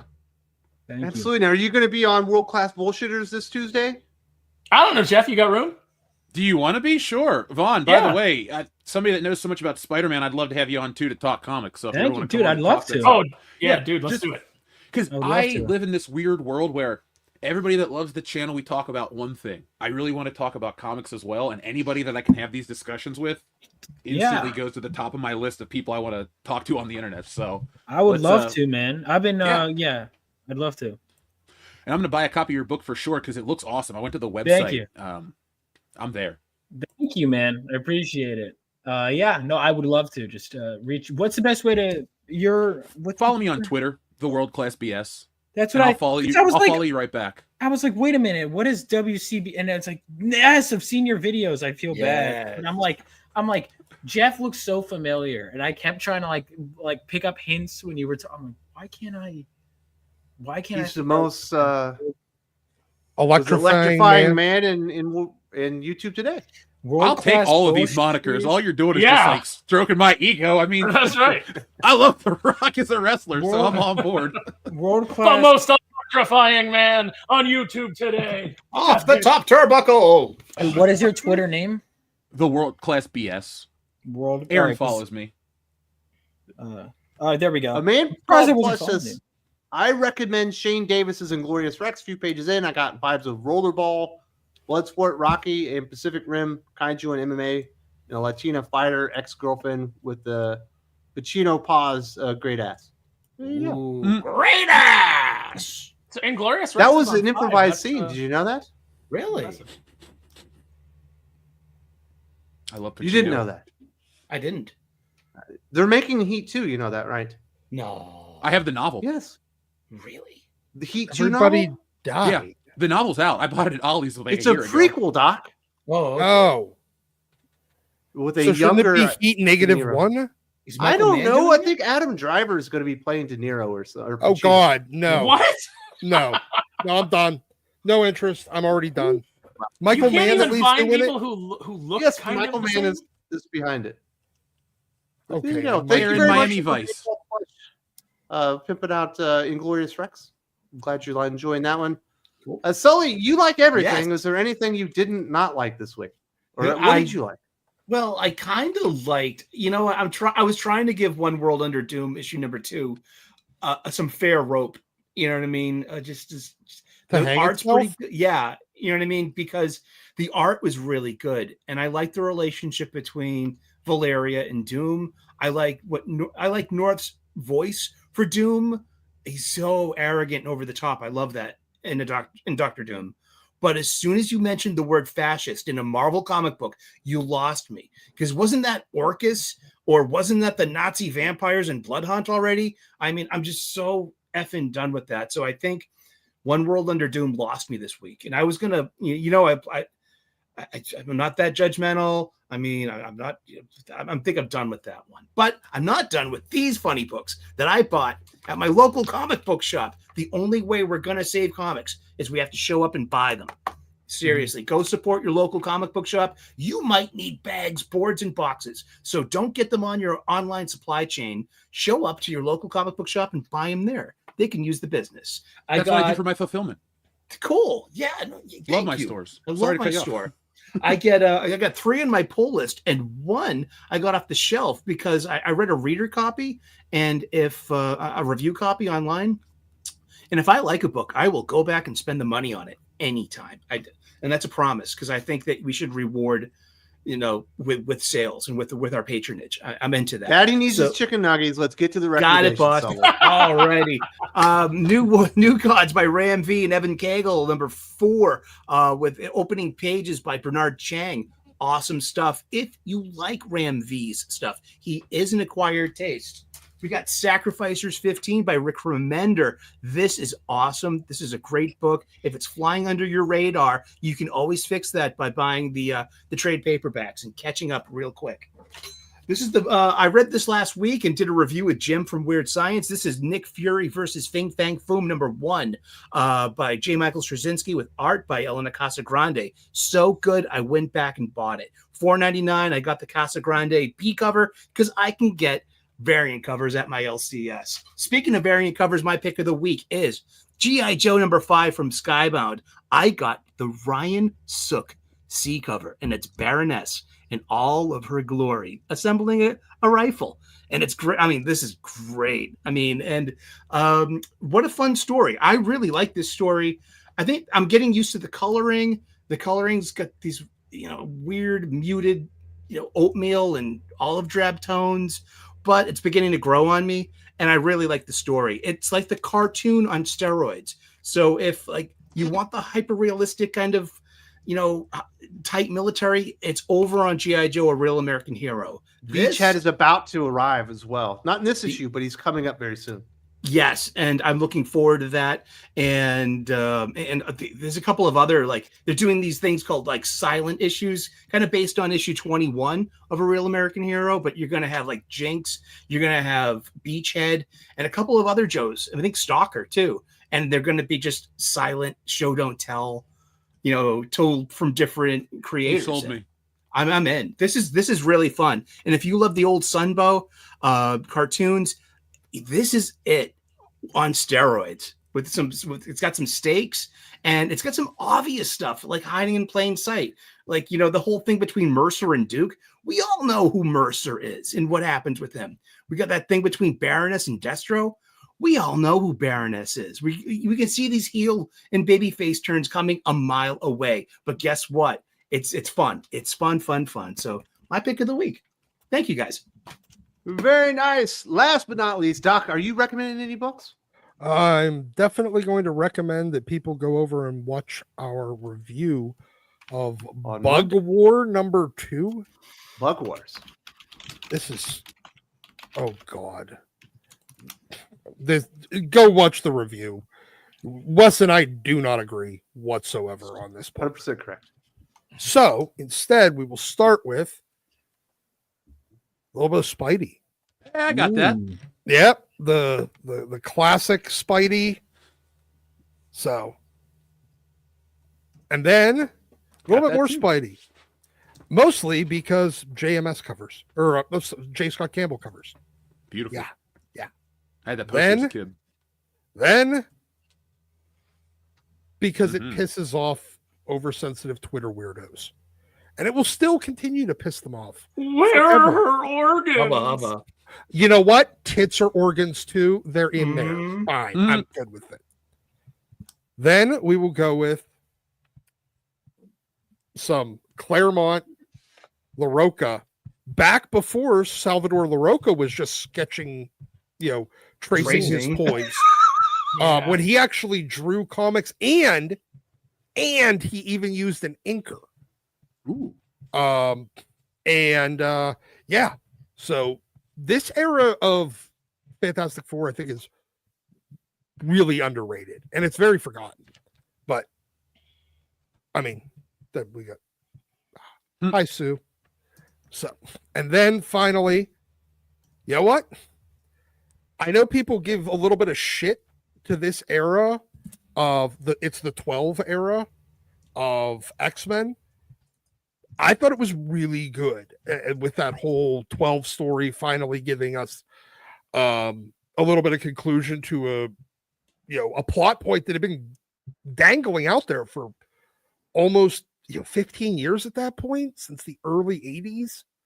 And now they're finally addressing it. And plus, this whole miniseries was Wolverine becoming Apocalypse's Horseman of Death. Or no, War. He became War. So, there we go. Those are my recommendations for the week. Very nice, beautiful covers. Had a lot of fun. Jeremy Adams was soliciting pictures of your favorite covers out there. I enjoyed interacting with that one. If you see that one on the Twitter, definitely do that because I want to see what your guys' favorite covers are as well. But that'll do it for the show. I am very hungry. I'm famished. It's time for me to get my food intake. It sounds like Aaron needs to cook a steak. Jeff has a I vegetable cooked a steak. stew. It's there. It's done. It's delicious. It's waiting. Oh, you ate it while you were doing the show. Yeah. Like goodness. Rub it in, man. I'm going to bounce out of here. I will see you all next week. And thanks to Vaughn and Jeff for joining us this week. Had a lot of fun. Thank you for having me. It's a pleasure. Everybody get